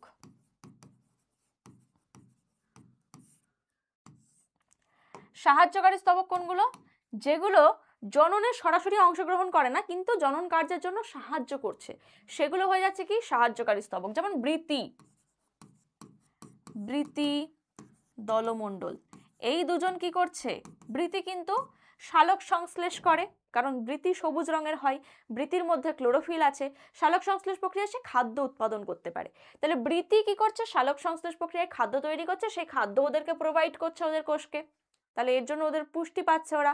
আর কি, বৃতি ফুলটাকে মানে যখন ফুলটা পরিণত হয় না, কুড়ি অবস্থায় থাকে, তখন কিন্তু বৃতি ওকে প্রোটেকশন দেয়, বাইরে থেকে একটা আত্মরক্ষা বা আবরণ তৈরি করে রাখে যাতে ফুলটা নষ্ট না হয় বা কেউ যেন কোনো ক্ষতি করতে না পারে। তাহলে বৃতি সাহায্য করছে, তাই এটাকে সাহায্যকারী স্তবক বলা হচ্ছে। নেক্সট হচ্ছে দলমণ্ডল বা পাপড়ি। ফুলের পাপড়ি কি কাজে সাহায্য করছে? শুধু তোমাদের দেখতে সুন্দর লাগে তা না, ফুলের পাপড়ি তোমাদের সাথে সাথে পতঙ্গদেরও দেখতে খুব সুন্দর লাগে। ওরা কি হয়, ফুলের পাপড়ির বিভিন্ন কালারে ওরাও আকৃষ্ট হয় এবং ফুলের ওপরে এসে বসে। আর যখন কোনো পতঙ্গ এসে বা অন্য কোনো প্রাণী বা জীব এসে ফুলের ওপর বসছে, সে ফুলের মধ্যে থাকা এই যে পুংস্তবকে পরাগরেণু, সেই পরাগরেণুগুলোকে এক ফুল থেকে আর এক ফুলে নিয়ে যেতে সাহায্য করছে, মানে জননে সাহায্য করছে। তাহলে ইনডাইরেক্টলি ফুলের পাপড়ি জননে সাহায্য করলো কি না, পলিনেটার বা যারা পরাগযোগ ঘটায় তাদেরকে আকৃষ্ট করে। আর একটাও, এই যে ফুলের পাপড়ির ভেতরে কিন্তু এই স্ত্রীস্তবক আর পুংস্তবকটা রয়েছে, তো ফুলের পাপড়ি কি করছে, বাইরে থেকে একটা প্রোটেকশনও দিচ্ছে, মানে আত্মরক্ষাও করছে, বাইরের কোনো আঘাত থেকে, যান্ত্রিক আঘাত থেকে রক্ষা করছে। তাই জন্য ফুলের পাপড়ি আর বৃতি হয়ে যাচ্ছে কি, সাহায্যকারী স্তবক। এরপর চলে আসছি জনন স্তবক কোনগুলো, স্ত্রীস্তবক আর পুংস্তবক। জনন স্তবক হচ্ছে পুংস্তবক আর স্ত্রীস্তবক। এখানে দেখতে পাচ্ছ এটা একটা পুংস্তবককে দেখানো হয়েছে, এই যে এটা একটা পুংস্তবক, আর এটা কি হয়ে যাচ্ছে, এটা হয়ে যাচ্ছে স্ত্রীস্তবক। এই দুটো স্ট্রাকচার আমাদের একটু জানতে হবে, তাহলে আমরা জনন পদ্ধতিটাই প্রবেশ করতে পারবো। তাহলে ফুলের বিভিন্ন অংশ বোঝা গেল, এবার ফুলের সাথে সাথে আমরা ফুলের পার্টসটাও দেখে নিই, ফুলের বিভিন্ন অংশের কাজ। আচ্ছা, কাজগুলো লিখে দিই এখানে। ফার্স্টে লিখি সাহায্যকারী স্তবক, যার মধ্যে কি পড়ছে, 1 নাম্বার বৃতি, ফুলের বৃতি। ঠিক আছে, বৃতি কি কাজ করছে, 1 শালক সংশ্লেষ করতে পারে,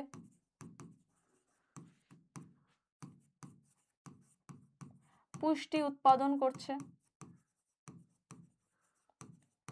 নেক্সট কি করতে পারে, কুড়ি অবস্থায়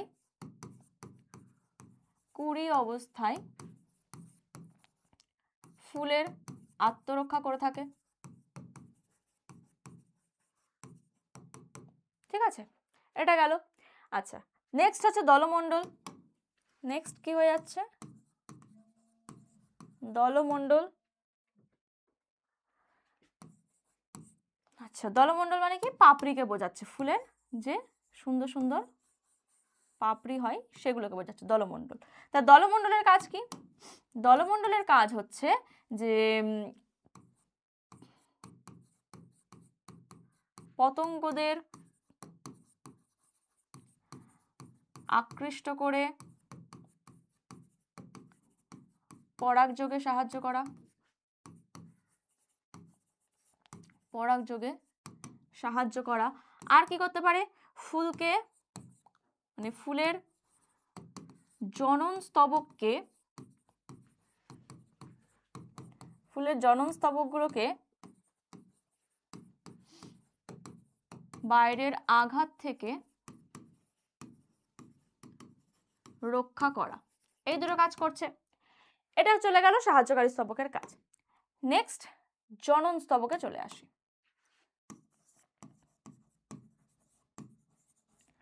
জনন স্তবক ফার্স্টে চলে আসবে কি, পুংস্তবক। আচ্ছা, পুংস্তবক কেমন হয় দেখতে, পুংস্তবকের স্ট্রাকচার যদি আমরা দেখি, তো এখানে ওপরে থাকে কি, ওপরে থাকে পরাগধানী, তারপরে থাকছে কি পুংদণ্ড, দুটো অংশ নিয়ে গঠিত। এটাকে বলছে কি পরাগধানী, যার মধ্যে কি তৈরি হবে, পরাগরেণু তৈরি হবে। আর এটাকে কি বলছি, এটাকে বলছি পুংদণ্ড, যেটা পরাগধানীকে ধারণ করে রেখেছে। তো এই দুটো অংশ নিয়ে পুংস্তবক গঠিত। পরাগধানীতে কি তৈরি হয়, পরাগধানীতে পরাগরেণু তৈরি হয়। এখানে কি হচ্ছে, পরাগ রেণু উৎপাদন করে, যেটা পরবর্তীকালে কি তৈরি করবে, পুং গ্যামেট বানাবে। তাহলে পরাগ রেণু যা থেকে পুং গ্যামেট তৈরি হবে,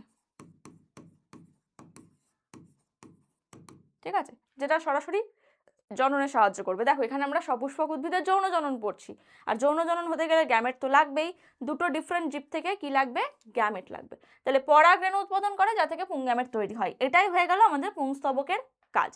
নেক্সট কি হয়ে যাচ্ছে, স্ত্রী স্তবক। নেক্সট পার্ট হয়ে যাচ্ছে কি, স্ত্রী স্তবক। স্ত্রী স্তবকের নাম কি, আচ্ছা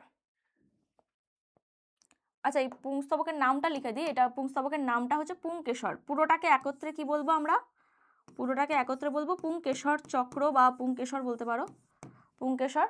আর স্ত্রী স্তবকটাকে বলবো আমরা গর্ভকেশর। এখানে ছবিটা কোথায় আঁকি, এখানে আঁকি, ছবিটা এখানে আঁকছি,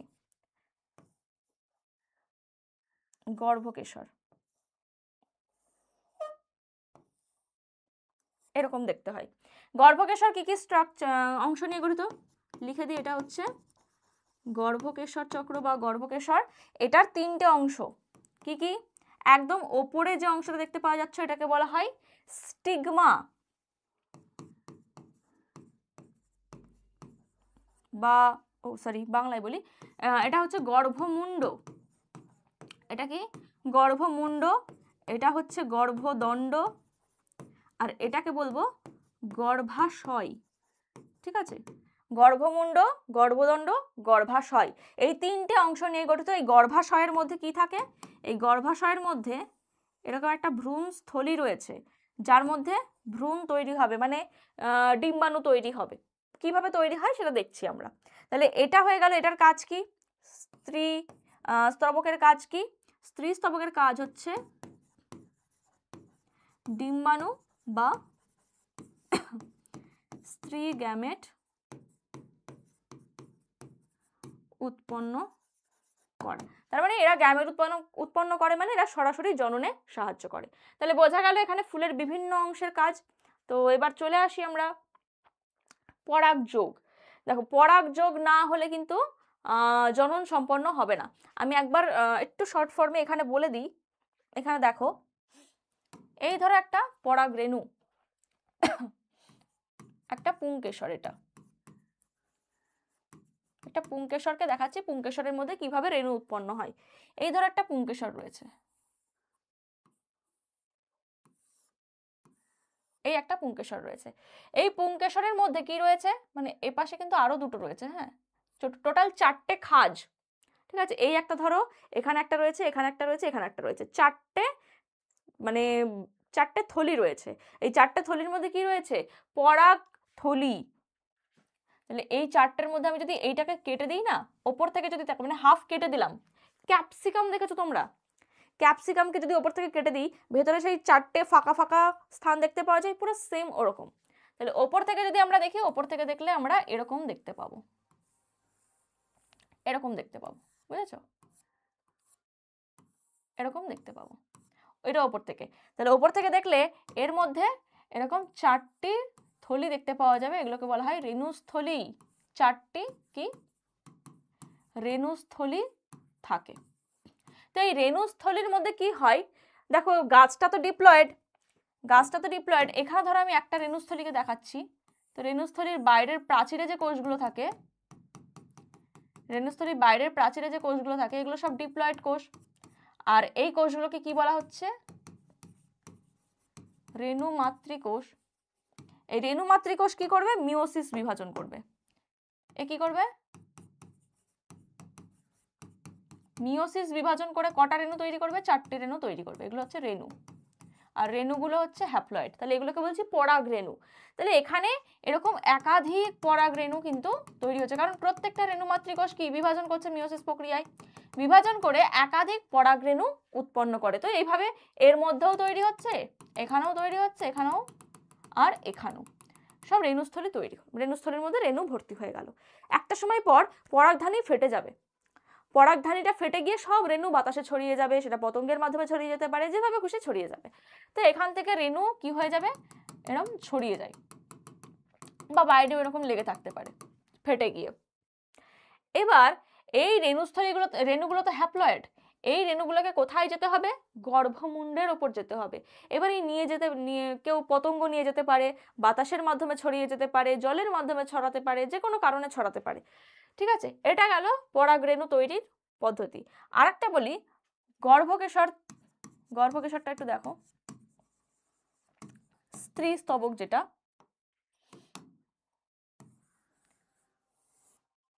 এটা হচ্ছে গর্ভমুণ্ড, গর্ভদণ্ড, গর্ভাশয়। এই গর্ভাশয়ের মধ্যে কি থাকে? গর্ভাশয়ের মধ্যে থাকে ডিম্বক। কি থাকে? গর্ভাশয়ের মধ্যে ডিম্বক থাকে। কেমন দেখতে হয় ডিম্বকটাকে? এই যে গ্রিন কালারে রাখছি, এরকম ধরনের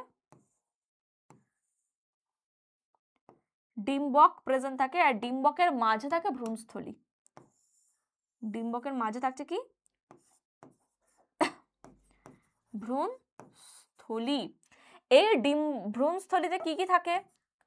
এই ভ্রূণস্থলীর মধ্যে 8খানা নিউক্লিয়াস থাকে। কি কি নিউক্লিয়াস থাকে? 8খানা নিউক্লিয়াস থাকে। এই নিউক্লিয়াসের নামগুলো কিন্তু আমাদের মনে রাখতে হবে। একদম ওপরে দুটো কোষ থাকে, মানে দুটো নিউক্লিয়াস থাকে। এই দুটো নিউক্লিয়াসকে আমরা কি বলবো? সহকারী কোষ। এই কোষগুলোকে বলছি সহকারী কোষ। আর এই সহকারী কোষ কি হয়? হ্যাপ্লয়েড হয়। এখানে ভেতরে যা হবে সব হ্যাপ্লয়েড হবে, ঠিক আছে, শুধু একটা ছাড়া। আচ্ছা, দুটো সহকারী কোষ গেল। এই জায়গায় থাকবে একটা বড় কোষ, যেটাকে আমরা কি বলবো? ডিম্বাণু। ডিম্বাণু এটাও কিন্তু হ্যাপ্লয়েড। তারপরে একদম নিচে যদি দেখি, নিচে 3খানা কোষ থাকে, মানে এরকম 3টে কোষ থাকে। এই 3টে কোষকে আমরা কি বলি? প্রতিপাদক কোষ। প্রতিপাদক কোষ। তাহলে কি বললাম? ওপরে দুটো সহকারী কোষ, একটা ডিম্বাণু, নিচে 3টে প্রতিপাদক কোষ। এরা সবাই হয়ে গেল কি? হ্যাপ্লয়েড। কটা হলো টোটাল? 3টে 6টা। আরো 2খানা হ্যাপ্লয়েড কোষ ছিল এর মধ্যে। সেই হ্যাপ্লয়েড কোষ দুটো একা একা থাকতে পছন্দ করলো না। ওরা বলছে না, আমরা একসাথে থাকবো, তোমাদের মতন সিঙ্গেল থাকবো না। ওরা মিঙ্গেল হয়ে গেল। তো এরা কি করলো? দুটো হ্যাপ্লয়েড কোষ পরস্পর জুড়ে একসাথে, কি দুটো জুড়ে গেলে কি হয়ে যাবে?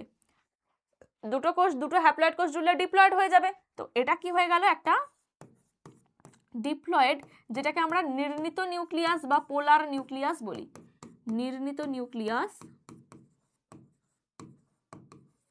বা পোলার নিউক্লিয়াস বলছি। তাহলে ভ্রূণস্থলীর মধ্যে এই যে 8খানা নিউক্লিয়াস, এই 8টার নাম কিন্তু মুখস্থ রাখতে হবে। একদম ওপরে দুটো সহকারী কোষ, একটা ডিম্বাণু, দুটো হ্যাপ্লয়েড মিলে একটা নির্ণিত নিউক্লিয়াস, আর নিচে 3টে প্রতিপাদক কোষ। সবগুলোই হ্যাপ্লয়েড হবে, শুধু নির্ণিত নিউক্লিয়াস ডিপ্লয়েড। মাথায় থাকবে, এই 8খানার নাম মনে রাখতে হবে। এবার মনে রাখো, জননে কারা কারা অংশগ্রহণ করে? জননে অংশগ্রহণ করবে, এই যে এখানে আমি লিখে দিচ্ছি, জননে অংশগ্রহণ করবে এই দুটো। সরাসরি জননে অংশগ্রহণ করে। জননে না লিখে নিষেকে লিখি, নিষেক প্রক্রিয়ায় অংশগ্রহণ করে। ঠিক আছে, নিষেকে অংশগ্রহণ করে। তাহলে এই দুটো নিউক্লিয়াসকে নিষিক্ত করবে কে? ওই যে রেণুর মধ্যে তৈরি হবে গ্যামেট। এটাও লিখে দিই, রেণুর মধ্যে কি তৈরি হবে? এখানে যে রেণু তৈরি হয়েছিল, একটা রেণুকে দেখাই, এটা ধরো একটা রেণু। এই একটা রেণুর মধ্যে আবার দুটো করে কি তৈরি হবে? পুং গ্যামেট তৈরি হবে। মনে হচ্ছে না? চোখ, দুটো পুং গ্যামেট তৈরি হয়। আর একটা থাকে এরকম নালিকা নিউক্লিয়াস। এটা কি?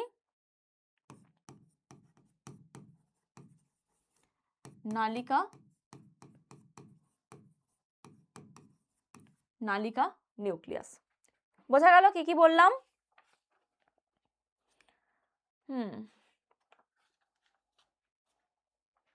চলো তাহলে আরেকবার বলে দিচ্ছি, ভালো করে বুঝে নাও। পুংকেশর ছিল, পুংকেশরের মধ্যে পরাগধানী, পরাগধানীর মধ্যে থাকে 4টে রেণুস্থলী। এই রেণুস্থলীর প্রাচীরে যে কোষ থাকে সেগুলোকে বলা হয় রেণুমাতৃ কোষ, যেগুলো ডিপ্লয়েড প্রকৃতির হয়। এই ডিপ্লয়েড কোষগুলো মিওসিস প্রক্রিয়ায় বিভাজিত হয়ে হ্যাপ্লয়েড রেণু তৈরি করে। এক একটা কোষ 4টে করে হ্যাপ্লয়েড রেণু তৈরি করে। এই রেণুগুলো পরবর্তীকালে পরাগধানী থেকে যখন বাইরে বেরিয়ে যায়, বাইরে ছড়িয়ে গিয়ে গর্ভমুণ্ডের ওপর পড়বে। কোথায় পড়বে? এই গর্ভমুণ্ডের ওপর রেণুটা পড়বে, সেটাকে বলা হয় পরাগযোগ। ওই গর্ভমুণ্ডের ওপর পড়ার পর ওই পরাগ রেণুর মধ্যে, মানে এক একটা রেণুর মধ্যে 2টো করে গ্যামেট তৈরি হয়ে যায়, আর একটা করে নালিকা নিউক্লিয়াস বা হ্যাঁ নালিকা নিউক্লিয়াস বা অঙ্গজ কোষ তৈরি হয়। তাহলে এই যে 3টে জিনিস মনে রাখতে হবে, এক একটা রেণুর মধ্যে এই গ্যামেট তৈরি হচ্ছে, 2টো করে গ্যামেট, কারণ এখানেও দেখো 2টো অংশগ্রহণ করবে নিষেকে বলেছি। তাহলে ওটা পুংগ্যামেট এভাবে তৈরি হয়ে গেল। আর এদিকে ভ্রূণস্থলীর মধ্যে কি তৈরি হচ্ছে? 8খানা নিউক্লিয়াস তৈরি হয়, যার মধ্যে একটা ডিম্বাণু, 2টো নির্মিত নিউক্লিয়াস, 2টো সহকারী কোষ আর 3টে প্রতিপাদক কোষ। ক্লিয়ার? এরপর আমরা নিষেকটা দেখব। তার আগে দেখি এই রেণু কিভাবে গর্ভমুণ্ডে এসে পড়ছে, সেটাকে আমরা কি বলবো? পরাগযোগ বলবো। তাহলে পরাগযোগ বলতে কি বোঝায় এখানে লিখে দিই। যে প্রক্রিয়ায় পরাগরেণু বিভিন্ন বাহকের মাধ্যমে গর্ভমুণ্ডে পতিত হয়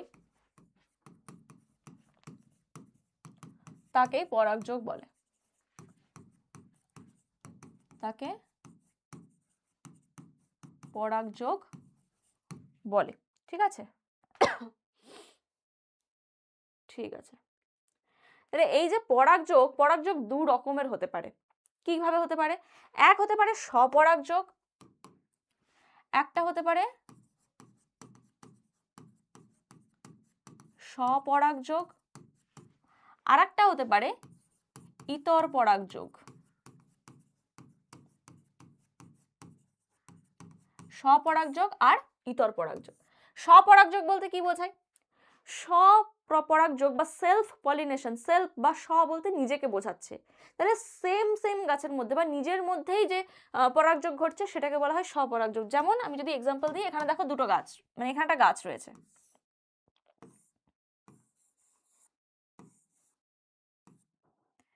এখানে একটা গাছ রয়েছে, এই গাছে সুন্দর 2টো ফুল,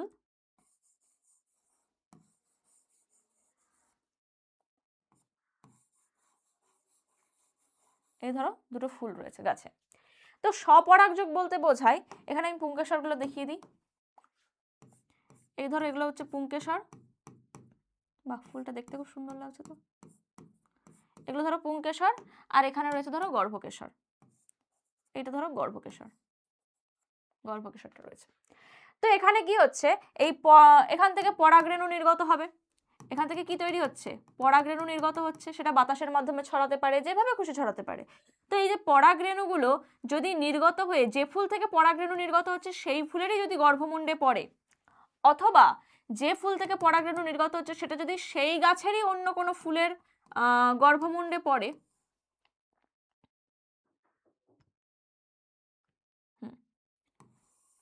এই গাছেরই অন্য ফুলের গর্ভমুণ্ডে পড়ে, তাহলে এই ধরনের পরাগযোগকে আমরা কি বলছি? স্বপরাগযোগ। মানে একটা সেম গাছ, সেই গাছের সেম ফুলের মধ্যে পরাগযোগ হতে পারে, বা সেই গাছের 2টো ভিন্ন ফুলের মধ্যে পরাগযোগ হতে পারে। তাই এই দুটোকে আবার 2 রকম নাম দেওয়া হচ্ছে। এই যদি সেম ফুলের মধ্যে পরাগযোগ ঘটে, এটাকে আমরা বলবো অটোগ্যামি। এটাকে কি বলবো? অটোগ্যামি। আর যদি সেম গাছের ডিফারেন্ট ফুল, 2টো ভিন্ন ফুলের মধ্যে পরাগযোগ ঘটে, সেটাকে আমরা কি বলবো? গেইটেনোগ্যামি। গেইটেনোগ্যামি। তাহলে এটা হয়ে যাচ্ছে আমাদের স্বপরাগযোগ। বোঝা গেছে? একই গাছের মধ্যে পরাগযোগকে আমরা কি বলছি? স্বপরাগযোগ। তাহলে ইতর পরাগযোগ বা ক্রস পলিনেশন বলতে কি বোঝায়? ইতর পরাগযোগ বলতে বোঝায়, এখানে দেখো 2টো প্লান্ট রয়েছে, সেম স্পিসিস হতে হবে।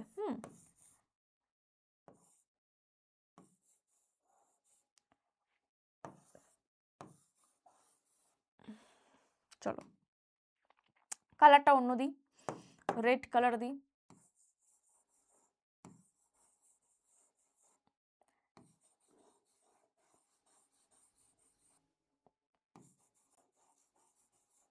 চলো এই ধরো 2টো প্লান্ট রয়েছে, দুটোই একই ফুলের গাছ। তো এই দুটোতে কি রয়েছে? এই যে ধরো এখানে পুংকেশর রয়েছে, প্রত্যেকটাই পুংকেশর রয়েছে, আর গর্ভকেশর রয়েছে। গর্ভকেশর, এটা ধরো গর্ভকেশর। ঠিক আছে, তাহলে এখানে কি হচ্ছে, এই গাছটার থেকে যে পরাগরেণুগুলো নির্গত হচ্ছে, এখান থেকে যে পরাগরেণু নির্গত হচ্ছে, এই পরাগরেণু অন্য গাছের গর্ভমুণ্ডে চলে গেল, পতিত হলো, দুটো ভিন্ন উদ্ভিদ। তাহলে এই রকম পরাগযোগকে আমরা কি বলবো, ইতর পরাগযোগ বলবো। এরকম পরাগযোগকে কি বলবো, দুটো ভিন্ন উদ্ভিদের মধ্যে যখন পরাগযোগ হচ্ছে সেটাকে আমরা কি বলছি, ইতর পরাগযোগ। ক্লিয়ার হয়েছে? তাহলে স্বপরাগযোগ আর ইতর পরাগযোগ কি জিনিস, তাহলে স্বপরাগযোগ ইতর পরাগযোগের পার্থক্য, এটা কিন্তু খুব ইম্পর্টেন্ট। পার্থক্যটা এখানে আছে, দেখি দাঁড়াও 1 মিনিট, নেই, বলে দিই এখানে। স্বপরাগযোগ আর ইতর পরাগযোগের পার্থক্য কি, স্বপরাগযোগে কি হচ্ছে, একই উদ্ভিদের সেম ফুল অথবা ভিন্ন ফুলের মধ্যে পরাগযোগ হচ্ছে। ইতর পরাগযোগে কি হচ্ছে, দুটো ভিন্ন উদ্ভিদের দুটো ফুলের মধ্যে পরাগযোগ হচ্ছে। ইতর পরাগযোগ দেখো, একটা উদ্ভিদ থেকে আরেকটা উদ্ভিদ অনেকটা দূরে অবস্থান করে, তাহলে এক্ষেত্রে বাহকের প্রয়োজন পড়বে, মানে রেণুটাকে কেউ একটা বহন করে নিয়ে যাবে, একা একা রেণুটা যেতে পারবে না।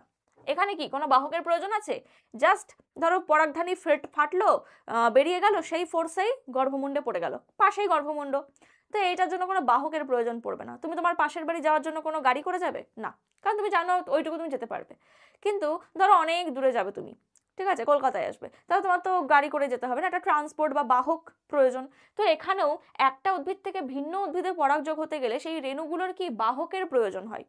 তাহলে ইতর পরাগযোগে কি, এখানে বাহক প্রয়োজন, বাহক প্রয়োজন, এখানে স্বপরাগযোগে বাহকের প্রয়োজন নেই। বোঝা গেছে? এই হয়ে যাচ্ছে তোমার স্বপরাগযোগ আর ইতর পরাগযোগের পার্থক্য। স্বপরাগযোগ কোন কোন উদ্ভিদে দেখতে পাওয়া যায়, ধরো দোপাটি,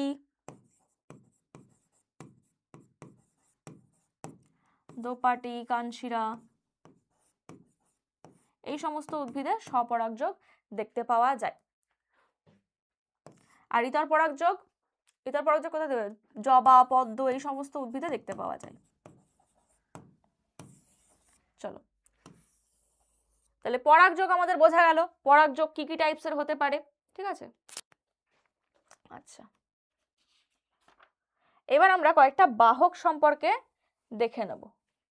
স্বপরাগযোগের কয়েকটা সুবিধা অসুবিধা বলি, আর ইতর পরাগযোগের কয়েকটা সুবিধা অসুবিধা বলি। সুবিধা অসুবিধাগুলো কিন্তু পরীক্ষায় আসতে পারে, এখানে লিখে দিচ্ছি। স্বপরাগযোগের বেশ কিছু সুবিধা আছে, আবার অসুবিধা আছে। সুবিধা কি, সুবিধা হচ্ছে বাহকের প্রয়োজন নেই,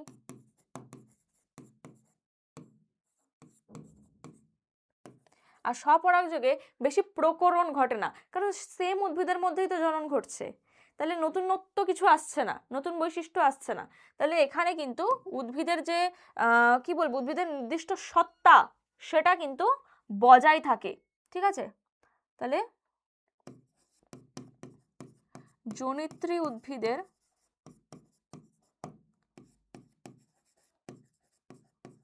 বৈশিষ্ট্য বজায়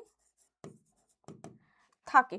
ঠিক আছে, আচ্ছা, সহজেই এখানে পরাগরেণুর কোনো অপচয় হয় না, এখানে পরাগরেণুর অপচয় হয় না, যেটা ইতর পরাগযোগে এক জায়গা থেকে অন্য জায়গায় যেতে গেলে পরাগরেণুর অপচয় ঘটে। তো এগুলো যাচ্ছে বেশ কিছু সুবিধা। অসুবিধা কি, স্বপরাগযোগে কিছু অসুবিধাও রয়েছে, যেমন কি এই যে জনিত্রী উদ্ভিদের বৈশিষ্ট্য বজায় থাকছে, মানে উদ্ভিদে কোনো নতুনত্ব আসছে না, তাহলে প্রকরণ হয় না, তাহলে এখানে প্রকরণ ঘটে না, প্রকরণ ঘটে না, ফলে উদ্ভিদের অভিযোজন ক্ষমতা কম হয়ে থাকে। নতুন বৈশিষ্ট্য আসছে না মানে প্রকরণ ঘটছে না, মানে অভিযোজন ক্ষমতা কম, অভিযোজন ক্ষমতা কম থাকবে। ঠিক আছে, এই হয়ে গেল স্বপরাগযোগের সুবিধা অসুবিধা। ইতর পরাগযোগের ক্ষেত্রে কি হয়,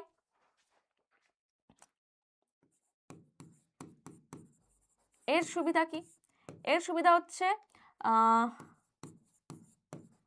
নতুন বৈশিষ্ট্যের সঞ্চার ঘটে, নতুন বৈশিষ্ট্যের সঞ্চার ঘটে,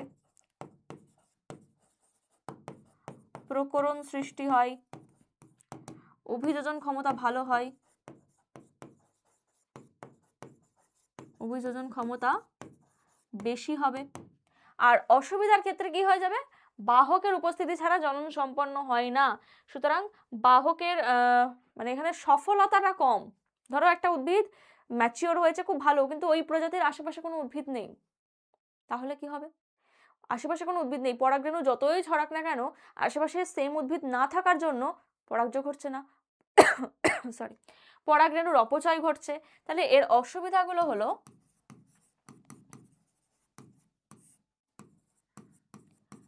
পরাগযোগের সম্ভাবনা কম থাকে, পরাগযোগের সম্ভাবনা কম, পরাগরেণুর অপচয় ঘটে প্রচুর, পরাগরেণুর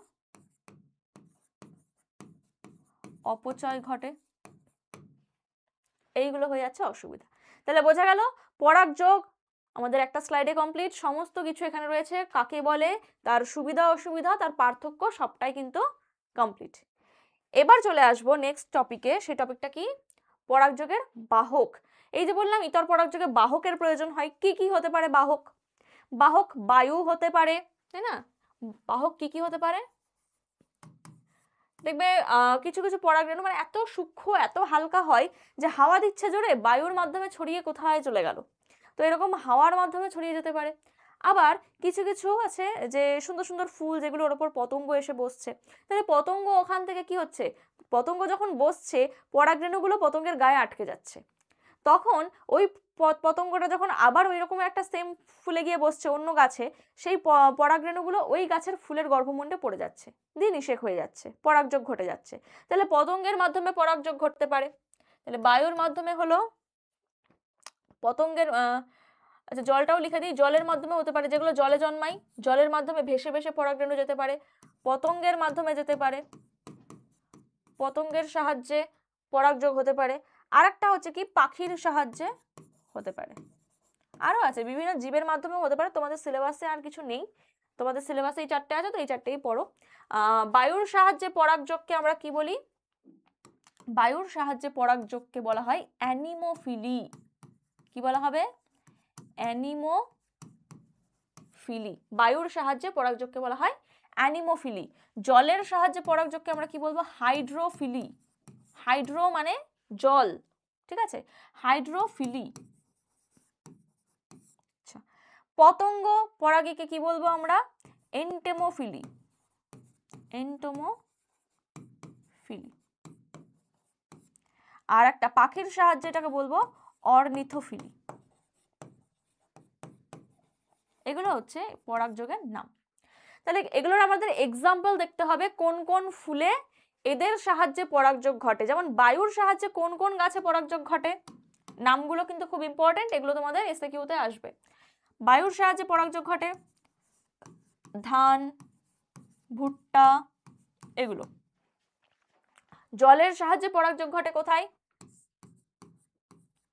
পাতা ঝাঁঝি,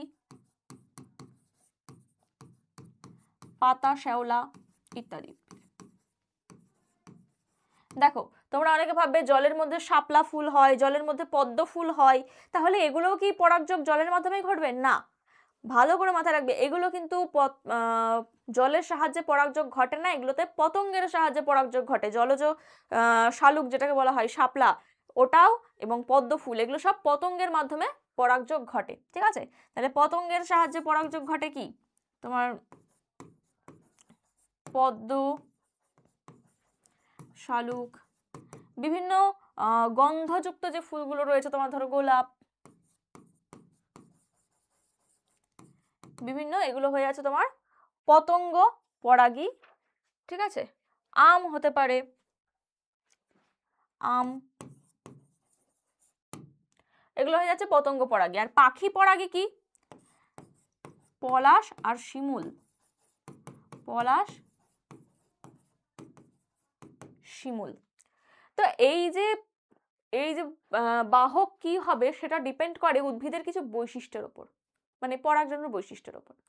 যেমন বায়ু, দেখো বায়ু কাকে বয়ে নিয়ে যেতে পারবে, খুব ভারী কিছু তো বয়ে নিয়ে যেতে পারবে না, তোমাকে তো বয়ে নিয়ে যেতে পারবে না, তাই না, তো খুব হালকা হতে হবে। তাহলে বায়ু পরাগী ফুলের বৈশিষ্ট্য কি, বায়ুপরাগী ফুলের বৈশিষ্ট্য কি হবে, যে ফুলগুলো খুব হালকা হবে, মানে সরি ফুল বলছি, ফুলের পরাগরেণু খুব হালকা হবে, সূক্ষ্ম হবে, ছোট হবে, কালারলেস হবে।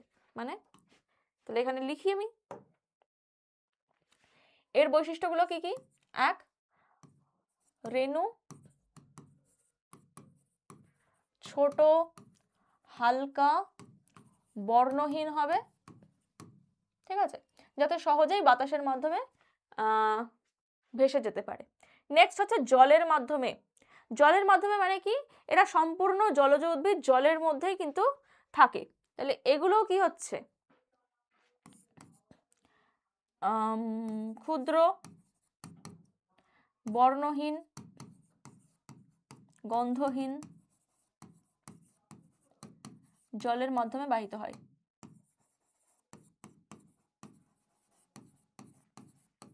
মানে এখানে ফুলগুলো অনুজ্জ্বল হবে, উজ্জ্বল হবে না খুব একটা, অনুজ্জ্বল হবে, ঠিক আছে। আচ্ছা, আর কি আছে, রেণুগুলো এমন হবে, একটু মোমের প্রলেপ লাগানো থাকবে, মোমের প্রলেপ যুক্ত, যাতে কি সহজে জলে ভিজে না যায়, বাইরে থেকে যেন জল ভেতরে প্রবেশ না করে, তাহলে তো নষ্ট হয়ে যাবে না। তো মোমের প্রলেপ বা ওই কিউটিকল আবরণযুক্ত বলতে পারো। তো এগুলো যাচ্ছে জল পরাগী ফুলের বৈশিষ্ট্য। পতঙ্গ পরাগী ফুলের বৈশিষ্ট্য কি, দেখো একটা ফুলে পতঙ্গ এসে বসবে, কেন বসবে, ফুলটাকে দেখতে সুন্দর হলে, ফুলটা অ্যাট্রাকটিভ হলে, সুন্দর কালার থাকলে। তাহলে এখানে কি বলবো আমরা, পতঙ্গ পরাগী ফুলের কি বৈশিষ্ট্য হবে, ফুলগুলি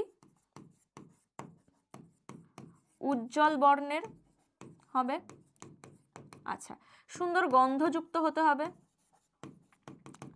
স্পেশালি মকরন্দ থাকতে হবে, মানে মধুগ্রন্থি থাকতে হবে, যাতে পতঙ্গ এসে ওর মধ্যে কিছু নেকটার বা মকরন্দ ওটা খেতে পারে, ঠিক আছে। তাহলে মকরন্দ বিশিষ্ট, মকরন্দ বিশিষ্ট হতে হবে। নেক্সট হচ্ছে পলাশিমুল, যেটা পাখি পরাগী। পাখি পরাগী ফুলগুলোকে কি একটু আকৃতিতে বড়, বড় আকৃতি,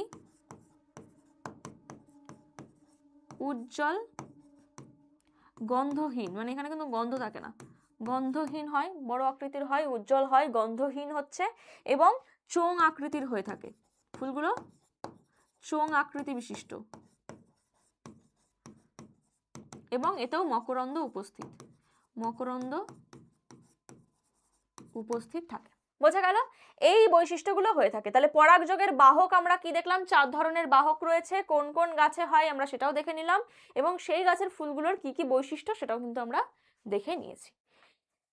চলো এবার চলে আসবো নিষেক এবং নতুন উদ্ভিদ গঠন। তাহলে আমরা কি কি দেখলাম এই চ্যাপ্টারে, এই আমরা দেখলাম যে পরাগরেণুতে পরাগধানীর মধ্যে পরাগ রেণু তৈরি হলো, সেখান থেকে পুংগ্যামেট তৈরি হয়েছিল, এক একটা রেণুতে দুটো করে, আর ওদিকে ভ্রূণস্থলী তৈরি হয়েছিল গর্ভকেশরের মধ্যে, সেখানে 8খানা নিউক্লিয়াস ছিল, সেখান থেকেই আমরা স্টার্ট করব। পরাগযোগ হয়ে গেছে, তো এখানে দেখতে পাচ্ছ একটা সুন্দর গর্ভাশয়, আমি এখানে ছবিটা এঁকে তোমাদের দেখাচ্ছি, দেখো এটা ধরো গর্ভমুণ্ড, আর এটা হচ্ছে গর্ভদণ্ড, আর এটা হচ্ছে গর্ভাশয়, পুরাটা ফ্লাওয়ার ভাসের মতন দেখতে, ফুলদানির মতন। এর মধ্যে রয়েছে কি ভ্রূণস্থলী, এইটা কি হয়ে যাচ্ছে, এটা হয়ে যাচ্ছে ভ্রূণস্থলী, ঠিক আছে, এটা ভ্রূণস্থলী। ভ্রূণস্থলীর বাইরে কি রয়েছে, ওই ডিম্বক ত্বকটা রয়েছে, তো আমি ছোট করে এঁকে দিই,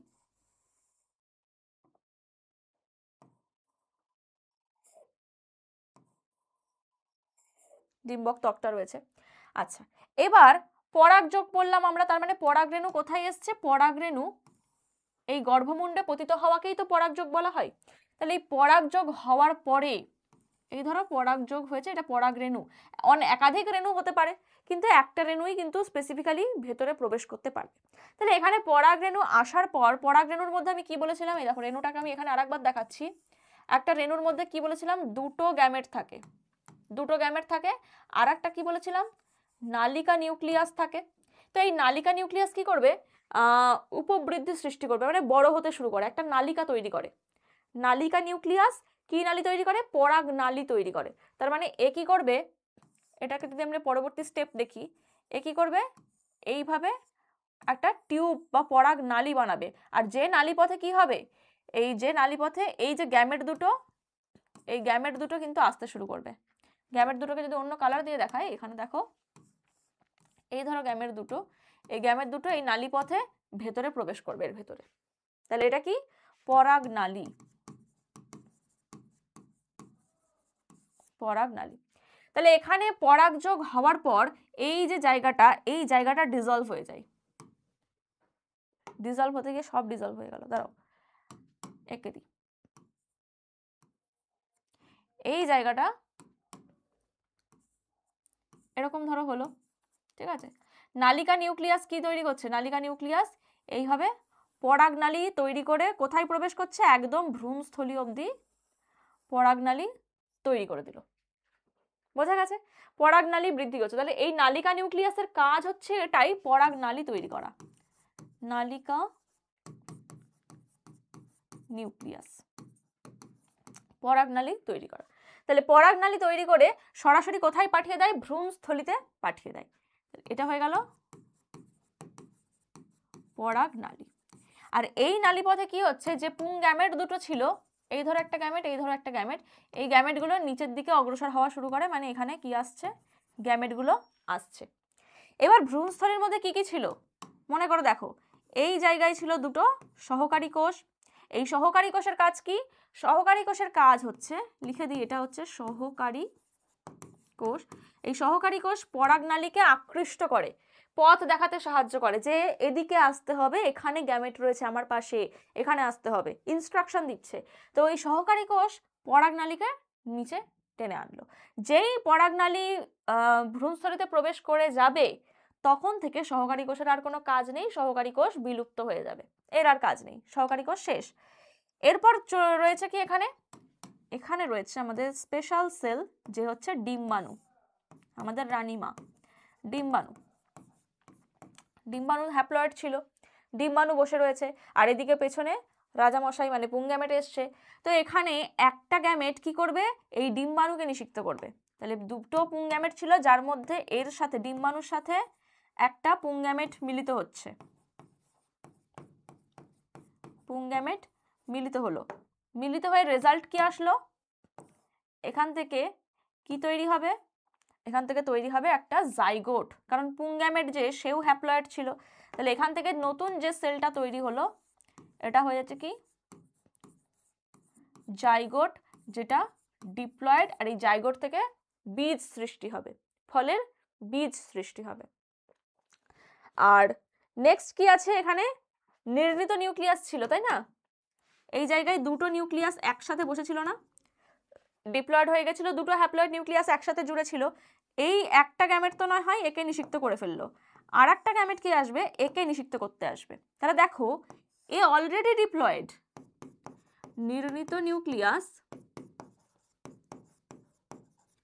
নির্ণীত নিউক্লিয়াস এ অলরেডি ডিপ্লয়েড ছিল, এর সাথে একটা পুং গ্যামেট মিলিত হচ্ছে, এটা একটা পুং গ্যামেট, এটা একটা পুং গ্যামেট মিলিত হচ্ছে। মিলিত হওয়ার পর রেজাল্ট কি আসছে, এখানে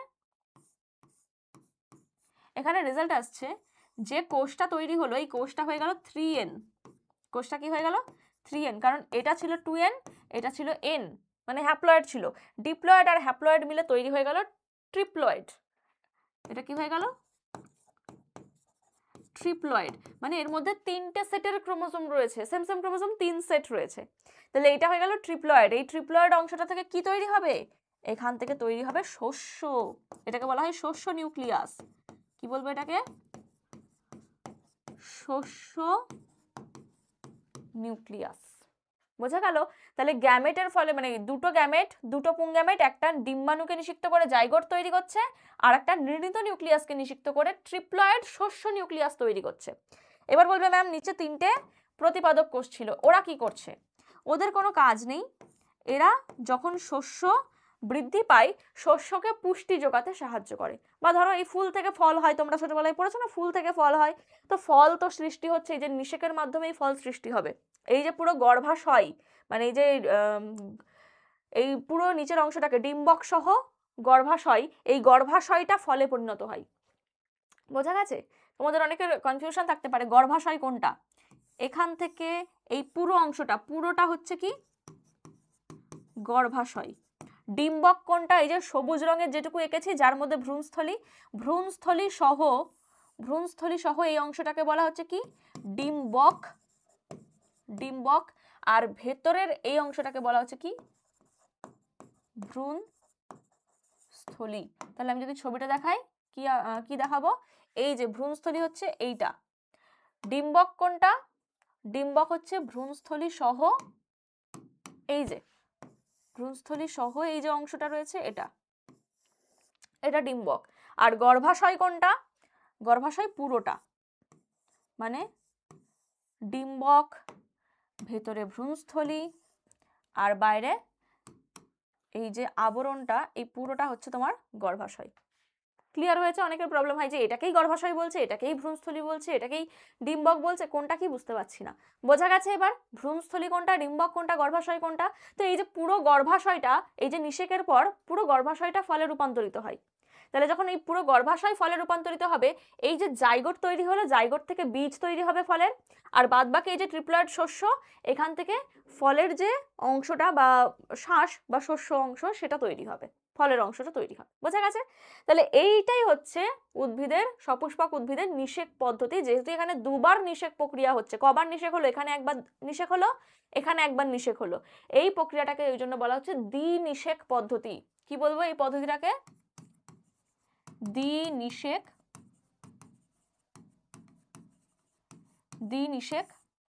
পদ্ধতি বলা হচ্ছে। ক্লিয়ার? তো এটাই ছিল আমাদের সপুষ্পক উদ্ভিদের যৌন জনন। তাহলে দ্বিনিষেক প্রক্রিয়ায় কি তৈরি হলো? দ্বিনিষেক প্রক্রিয়ায় তৈরি হলো। এবার এই নিষেকের পর কি তৈরি হবে? ভ্রূণ গঠন, বীজ আর নতুন চারা গাছ, তাই না?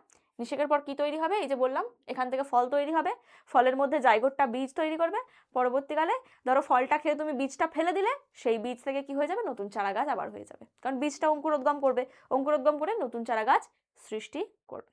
ক্লিয়ার? এরপর চলে আসবো নেক্সট আমাদের যে টপিক, সেটা হচ্ছে বৃদ্ধি বিকাশ। বৃদ্ধি বিকাশ কোথা থেকে হচ্ছে? এই যে ফলটাকে খেয়ে ফেলে দিলে, দেখো বৃদ্ধি বিকাশ আমরা শুধু উদ্ভিদের পড়বো না, এখানে প্রাণীদের বৃদ্ধি বিকাশ পড়বো, আমরা মানুষের বৃদ্ধি বিকাশও পড়বো। তাও বলে দিই, বৃদ্ধি বিকাশ বলতে কি বোঝায়? ধরো এই যে বীজটা ছিল, এটা বীজটা ছিল, এই বীজটা কি হয়ে যাবে? কিছুদিন পর দেখা যাবে এই বীজের মধ্যে থেকে কিছু অংশ বেরিয়ে আসছে, কিছু কোষপুঞ্জ বেরিয়ে আসছে, বেরিয়ে এসে একটা চারা গাছ তৈরি করে ফেললো, আর এখানে মূল তৈরি করে ফেললো। তাহলে কি হলো? এটা কোষ বিভাজন হয়ে হয়ে এই অংশটা সৃষ্টি হয়েছে, তার মানে বৃদ্ধি হচ্ছে, তাই না? বৃদ্ধি হচ্ছে। এবার বৃদ্ধির পর ধীরে ধীরে কি হচ্ছে? গাছটা আরো বড় হচ্ছে, তার নতুন নতুন অঙ্গ তৈরি হচ্ছে, পাতা তৈরি হলো, তারপরে ফুল তৈরি হলো, পাতা, ফুল, বিভিন্ন আলাদা আলাদা অঙ্গ যখন তৈরি হচ্ছে সেটাকে বলছি আমরা বিকাশ। ঠিক আছে? সেটাকে বলছি কি? বিকাশ। আর এখানে কি হচ্ছিল? বৃদ্ধি। দেখো বৃদ্ধি বিকাশের মধ্যে পার্থক্য কি আমি বলে দিই। ধরো একটা জাইগোট রয়েছে, যে কোনো জীব, সেটা মানুষ হোক, প্রাণী, যে কোনো প্রাণী হোক, উদ্ভিদ হোক, প্রত্যেকটা জীবের জীবন স্টার্ট হয় ওই একটা মাত্র কোষ, যেটাকে বলা হয় জাইগোট। এই জাইগোট একটা মাত্র কোষ, তাহলে সেখান থেকে আমরা বহুকোষী জীব সৃষ্টি হচ্ছে। কিভাবে হচ্ছে? কারণ কোষ বিভাজন হচ্ছে, কোষ বিভাজন হয়ে সেই অর্গানিজমের বৃদ্ধি ঘটাচ্ছে। তাহলে জাইগোট কোষ বিভাজন করে করে বৃদ্ধি ঘটাচ্ছে। তাহলে জাইগোট বিভাজন করে প্রথমে বেশ কিছু কোষ তৈরি করলো, সেই কোষ থেকে আবার কিছু কোষ তৈরি হলো, তারপর দেখা যাচ্ছে একটা নতুন অঙ্গ তৈরি করে ফেললো। বোঝা গেল? তো উদ্ভিদের শুধু কাণ্ডটুকু তৈরি করেছিল, তার মানে একই ধরনের অঙ্গ তৈরি হচ্ছিল, এটা বৃদ্ধি হচ্ছে। কাণ্ড তৈরি হতে হতে নতুন আর এক ধরনের কোষপুঞ্জ তৈরি হয়ে গেল, যেটা পাতা সৃষ্টি করে ফেললো। কারণ পাতার মধ্যে যে কোষ থাকে, কাণ্ডের মধ্যে যে কোষ থাকে একটু ডিফারেন্ট টাইপের হয়, তার মানে ভিন্ন ধরনের কোষ তৈরির মাধ্যমে একটা নতুন অঙ্গ সৃষ্টি করলো, পাতা তৈরি হয়ে গেল। আরো বৃদ্ধি হচ্ছে, পাতার কোনায় দেখা যাচ্ছে কি মুকুল তৈরি হচ্ছে, কাক্ষিক মুকুল তৈরি হচ্ছে, সেটা আবার অন্য ধরনের কোষ রয়েছে, একটু অন্য ধরনের। আবার ফুল তৈরি হচ্ছে, ফুলে অন্য ধরনের কোষ রয়েছে, মূল তৈরি হচ্ছে। তো এই যে আলাদা আলাদা অঙ্গের বিকাশ ঘটছে, এইটাকেই বলছি বিকাশ। মানে বৃদ্ধির সাথে সাথে নতুন নতুন যে অঙ্গ সৃষ্টি হচ্ছে সেটাকে বলা হচ্ছে বিকাশ। তুমি যখন জাইগোট ছিলে তখন জাইগোট থেকে তোমার কয়েকটা কোষ তৈরি হয়ে মরুলা তৈরি হয়েছে, মরুলা থেকে ব্লাস্টুলা তৈরি হয়, ব্লাস্টুলা থেকে গ্র্যাস্টুলা, তারপর সেখান থেকে প্রথমে তোমার কি তৈরি হয়েছে, মস্তিষ্ক, ধর, এই দুটো তৈরি হয়েছে, সেখান থেকে মেরুদণ্ড সৃষ্টি হয়েছে, তারপরে তো হাত পা এগুলো অঙ্গের বিকাশ ঘটেছে। তো বিকাশ পরে হয়, বৃদ্ধি হয়, বৃদ্ধি হতে হতে বিকাশ হয়, পূর্ণাঙ্গ একটা জীব সৃষ্টি হয়। তো এই হচ্ছে বৃদ্ধি আর বিকাশ। বৃদ্ধি বিকাশের পার্থক্য কিন্তু পড়তে হবে তোমাদের। আচ্ছা, আর কি রয়েছে তোমাদের, এই বৃদ্ধির দশা রয়েছে, এখানে দেখি বৃদ্ধির পর্যায় আর মানব বিকাশের দশা। বৃদ্ধির কি কি পর্যায় রয়েছে? কোনো অর্গানিজমের বৃদ্ধি হতে গেলে প্রথমে কি হতে হবে, কোষ বিভাজন। একদম ফার্স্ট দশা কি হতে হবে, ফার্স্ট দশা হতে হবে কোষ বিভাজন। কোষ বিভাজন না হলে বৃদ্ধি সম্ভব না।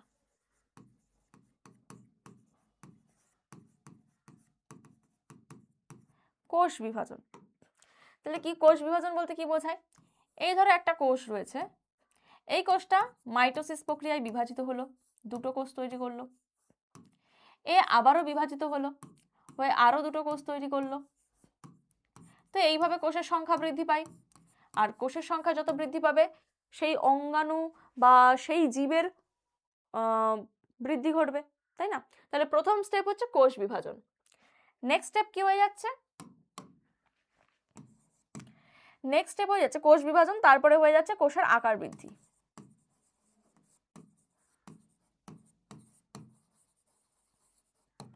কোষের আকার বৃদ্ধি, যে কোষগুলো তৈরি হলো সেই কোষগুলো এবার কি হবে, আকৃতিতে বড় হবে। মানে এই কোষগুলো ধর এইরকম ছিল সাইজের, এখান থেকে কি হচ্ছে, আকৃতি বৃদ্ধি পাচ্ছে, তার বাইরে কোষ প্রাচীর পুরু হয়ে যাচ্ছে, এর মধ্যে নতুন নতুন কোষ অঙ্গাণু এগুলো তৈরি হচ্ছে, সেগুলোর বিকাশ ঘটছে। এটা হচ্ছে নেক্সট স্টেপ, কোষের আয়তন বৃদ্ধি। তাহলে এখানে কি হলো, সংখ্যা বৃদ্ধি,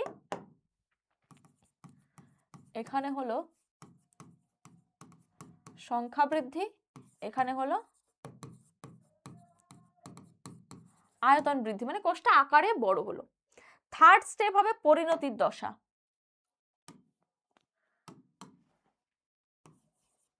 ঠিক আছে, পরিণতির দশা যেটাকে বলা হচ্ছে কোষীয় বিভেদন।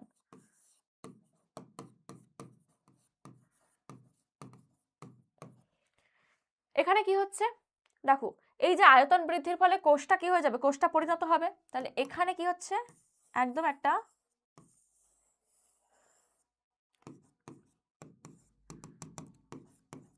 পরিণত কোষ সৃষ্টি, পরিণত কোষ সৃষ্টি হবে, মানে একটা স্থায়ী কোষ সৃষ্টি করবে। স্থায়ী কোষ, যে স্থায়ী কোষটা নতুন অঙ্গ সৃষ্টি করবে, নতুন অঙ্গ সৃষ্টি করবে, এটাকেই বলা হচ্ছে কোষীয় বিভেদন। ধরো তোমার জাইগোট যদি ওইভাবেই বসে থাকতো তাহলে তো নতুন জীব সৃষ্টি হতো না। জাইগোট কোষ বিভাজন করে করে অনেকগুলো কোষ বানিয়েছে, এই ধরো অনেকগুলো কোষ বানিয়েছে, সেই কোষগুলো আস্তে আস্তে পরে ধীরে ধীরে বড় হয়েছে, আবার বিভাজন করেছে, আবার বড় হয়েছে, এইভাবে বড় হতে হতে একটা সময় পর কিছু কোষ পার্মানেন্ট হয়ে গেছে, বলছে আমরা আর বিভাজন করব না, আমরা ঠিক আছি। ঠিক আছে, তোমার হাত তৈরি হয়েছে, হাত তৈরির পর হাতের কোষগুলো বলছে না আমরা আর বিভাজন করবো না, আমরা ঠিক আছি। তার মানে ওই কোষগুলো স্থায়ী হয়ে গেল, একটা স্থায়ী অঙ্গের বিকাশ হয়ে গেল। মানে ধরো একটা উদ্ভিদ তৈরি হচ্ছে, একটা উদ্ভিদ তৈরি হচ্ছে, এই জায়গায় যে কোষগুলো তৈরি হলো সেই কোষগুলো বলছে আমরা আর বিভাজন করব না, শুধু অগ্রভাগের যে কোষ এরা বলছে আমরা বিভাজন করব। তো এরা বিভাজন করছে বলে উদ্ভিদটা অগ্রভাগে বৃদ্ধি পাচ্ছে, অগ্রভাগে বৃদ্ধি পাচ্ছে, এখানে পার্শ্বীয় মুকুলগুলো তৈরি হচ্ছে, তাই জন্য পাতাগুলো নতুন নতুন তৈরি হচ্ছে। যেগুলো বড় পাতা সেগুলো কি আর বৃদ্ধি হয়? যদি একভাবে বৃদ্ধি ঘটতেই থাকতো তাহলে তো সে কি বলবো বিশাল বড় বড় অর্গানিজম তৈরি হয়ে যেত। তো সেটা তো হয় না, প্রত্যেকটা বৃদ্ধির একটা লিমিটেড ওয়েতে হয়। তো লিমিটেড তখনই হবে যখন আয়তন বৃদ্ধির পর কোষটা পার্মানেন্ট হয়ে যাবে বা স্থায়ী হয়ে যাবে, সে আর বিভাজন করবে না। তাহলে সেইটাকে বলা হচ্ছে স্থায়ী কোষ, মানে একটা নতুন অঙ্গের সৃষ্টি ঘটায়। তো এই হচ্ছে বৃদ্ধির দশা। এবার আমাদের পড়তে হবে মানব বিকাশের দশা। এখান থেকে তোমাদের বেশ কিছু শর্ট কোশ্চেন আসবে। মানব বিকাশের কটা দশা রয়েছে? মানব বিকাশের তোমাদের 4টে দশা রয়েছে, লিখে দিই এগুলো।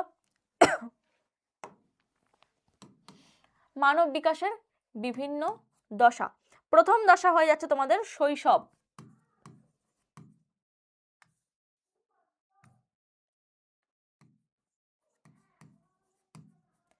শৈশব এটা কত থেকে কত বছর? 2 থেকে প্রায় 12 বছর, এই যে টাইমটা, এটাকে বলা হচ্ছে তোমার শৈশব অবস্থা, শৈশব দশা। 2 থেকে 12 বছর। ক্লিয়ার? এই সময় তোমাদের মধ্যে কি কি বিকাশ দেখতে পাওয়া যায়? এই সময় হাইট বৃদ্ধি দেখতে পাওয়া যায়, অঙ্গের বৃদ্ধি ঘটে, উচ্চতা বৃদ্ধি ঘটে, তারপরে ধীরে ধীরে কথা বলা, তারপরে গমন, চলাফেরা শেখা, এই জিনিসগুলো কিন্তু এই সময় হয়। এগুলো আমি আর লিখছি না, তোমরা এগুলো জানো তোমরা কি কি হয়। তো এই জিনিসগুলো ঘটছে। নেক্সট হচ্ছে কি, নেক্সট দশা তোমাদের হয়ে যাচ্ছে কি 2 বয়ঃসন্ধি দশা। আচ্ছা, এটা হয়ে যাচ্ছে তোমার 13 থেকে 21 বছর বয়স পর্যন্ত তোমাদের হয়ে যাচ্ছে বয়ঃসন্ধি দশা। বয়ঃসন্ধিতে কি কি চেঞ্জ হয়? বয়ঃসন্ধি কথার অর্থ হচ্ছে পিউবার্টি দশা, যে সময় জীবের গৌণ যৌন লক্ষণ প্রকাশ পায়। কি পায়? গৌণ যৌন লক্ষণ প্রকাশ পায়।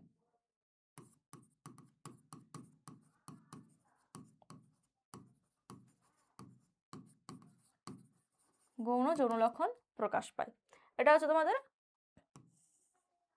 বয়ঃসন্ধি দশা। নেক্সটটা, গৌণ যৌন লক্ষণ কি কি হতে পারে?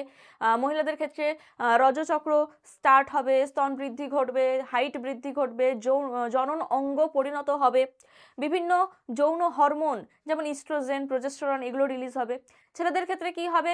গোঁফদাড়ি গজানো, তারপরে টেস্টোস্টেরন হরমোনের ক্ষরণ, হ্যাঁ, গলার স্বর মোটা হওয়া, এই জিনিসগুলো ধীরে ধীরে হতে থাকবে। এটা হচ্ছে বয়ঃসন্ধি বা পিউবার্টি দশা। এরপর হবে পরিণত দশা। এর পরবর্তী দশা হয়ে যাচ্ছে কি 3 পরিণত দশা, যেটা 22 থেকে 55 বছর পর্যন্ত হয়। পরিণত দশা, ঠিক আছে, এটা হয়ে যাচ্ছে তোমার পরিণত দশা। এই সময় কি হচ্ছে, মানে এটা একদম ইয়াং স্টেজে রয়েছে, সেই সময় জননে সক্ষম হয়, ভালোভাবে জননে সক্ষম হচ্ছে। তারপরে কি হয়? পরিণত দশায় দেহের সমস্ত অঙ্গের পরিণতি ঘটে, প্রত্যেকটা অঙ্গের পরিণতি ঘটে। আর কি কি হতে পারে পরিণত দশায়? হ্যাঁ, প্রাপ্তবয়স্ক হয়, জনন কার্য সম্পন্ন করতে পারে, বংশ বিস্তার করে, দ্যাটস ইট, সংসার ধর্ম পালন করে, দ্যাটস ইট, এইগুলোই হয়। আর লাস্ট হচ্ছে বার্ধক্য দশা। লাস্ট কি? বার্ধক্য দশা, যেটা 55 থেকে একেবারে মৃত্যু পর্যন্ত সময়কালকে বোঝাচ্ছে। এই সময়কালকে বোঝাচ্ছে।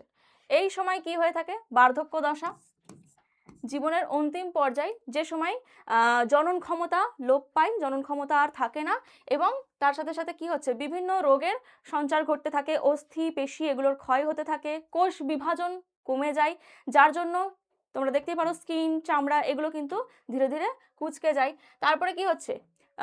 চুলের রং তোমাদের সাদা হয়ে যাচ্ছে, এই সমস্ত স্মৃতিশক্তি কমে যায়, মস্তিষ্কের ওজন ক্ষমতা, মানে মস্তিষ্কের ধারণ ক্ষমতা, এই সমস্ত দেখবে বয়স হয়ে গেলে না বেশ কিছু জিনিস ভুলে যাচ্ছে, মনে রাখতে পারে না, এই যে জিনিসগুলো এগুলো কিন্তু বার্ধক্য দশায় তোমাদের হয়ে থাকে। তাহলে এই হচ্ছে মানব বিকাশের 4টে দশা। আর এই 4টে দশায় কি কি ঘটনা ঘটে? মূলত বয়ঃসন্ধি এবং বার্ধক্য দশা, এই দুটো থেকে কিন্তু তোমাদের ম্যাক্সিমাম কোশ্চেন তোমাদের এবিটিএতে রয়েছে। এবিটিএ কিন্তু তোমাদের রেগুলার সলভ হচ্ছে, তাই অবশ্যই প্রত্যেকটা ক্লাস কিন্তু তোমরা ফলো করো। এখানে যেমন তোমাদের কনসেপ্টের ভিডিও দেওয়া হচ্ছে, তার সাথে সাথে কিন্তু ওদিকে লাইভে তোমাদের এবিটিএতে পার ক্লাসে 10টা করে পেজ পার চ্যাপ্টার একদম কমপ্লিট করা হচ্ছে। তো তোমরা যারা জানো না তাদেরকে জানিয়ে দিলাম, তোমাদের কিন্তু এবিটিএ টেস্ট পেপার সলভ চলছে, তোমরা ক্লাসগুলোকে ফলো করো অবশ্যই, আর এই কনসেপ্টের ভিডিওগুলোও কিন্তু দেখতে থাকো। তাহলে তোমাদের এই চ্যাপ্টারটা এখানেই কমপ্লিট হচ্ছে। আশা করি প্রত্যেকের চ্যাপ্টারটা খুব ভালো লেগেছে। ভালো লাগলে অবশ্যই লাইক করবে, শেয়ার করবে বন্ধুদের সাথে, আর অবশ্যই কমেন্ট করে জানাবে। তোমরা কমেন্ট করো না, কমেন্ট করে অবশ্যই জানাবে যে ক্লাসটা তোমাদের কেমন লাগছে এবং তোমাদের কি কি রিকোয়ারমেন্টস রয়েছে সেগুলোও তোমরা বলতে পারো। আর অবশ্যই যারা যারা জানো না তাদেরকে জানিয়ে রাখি, তোমাদের এবিটিএ লাইভ ক্লাস চলছে প্রতি সপ্তাহে। তোমাদের ম্যাথ, লাইফ সায়েন্স সমস্ত লাইভ ক্লাস কিন্তু আসছে, অবশ্যই সেগুলোকে অ্যাটেন্ড করো। এরপর তোমাদের সাজেশন ভিডিও আসবে, সমস্ত কিছু আসবে। তো যারা যারা এখনও এসওই বাংলা 9 অ্যান্ড 10 সাবস্ক্রাইব করনি অবশ্যই সাবস্ক্রাইব করে রাখো, এবং যেসব বন্ধুরা জানে না তাদেরকে তাড়াতাড়ি জানিয়ে দাও, কারণ তোমাদের কিন্তু এই 2 মাসই হাতে সময় রয়েছে বেস্ট প্রিপারেশন নেওয়ার জন্য। আর আমরা আছি তোমাদের এই প্রিপারেশনকে আরও বেস্ট করে তোলার জন্য। তো থ্যাংক ইউ এভরিওয়ান, আবার তোমাদের সাথে দেখা হচ্ছে পরবর্তী ক্লাসে। Thank you.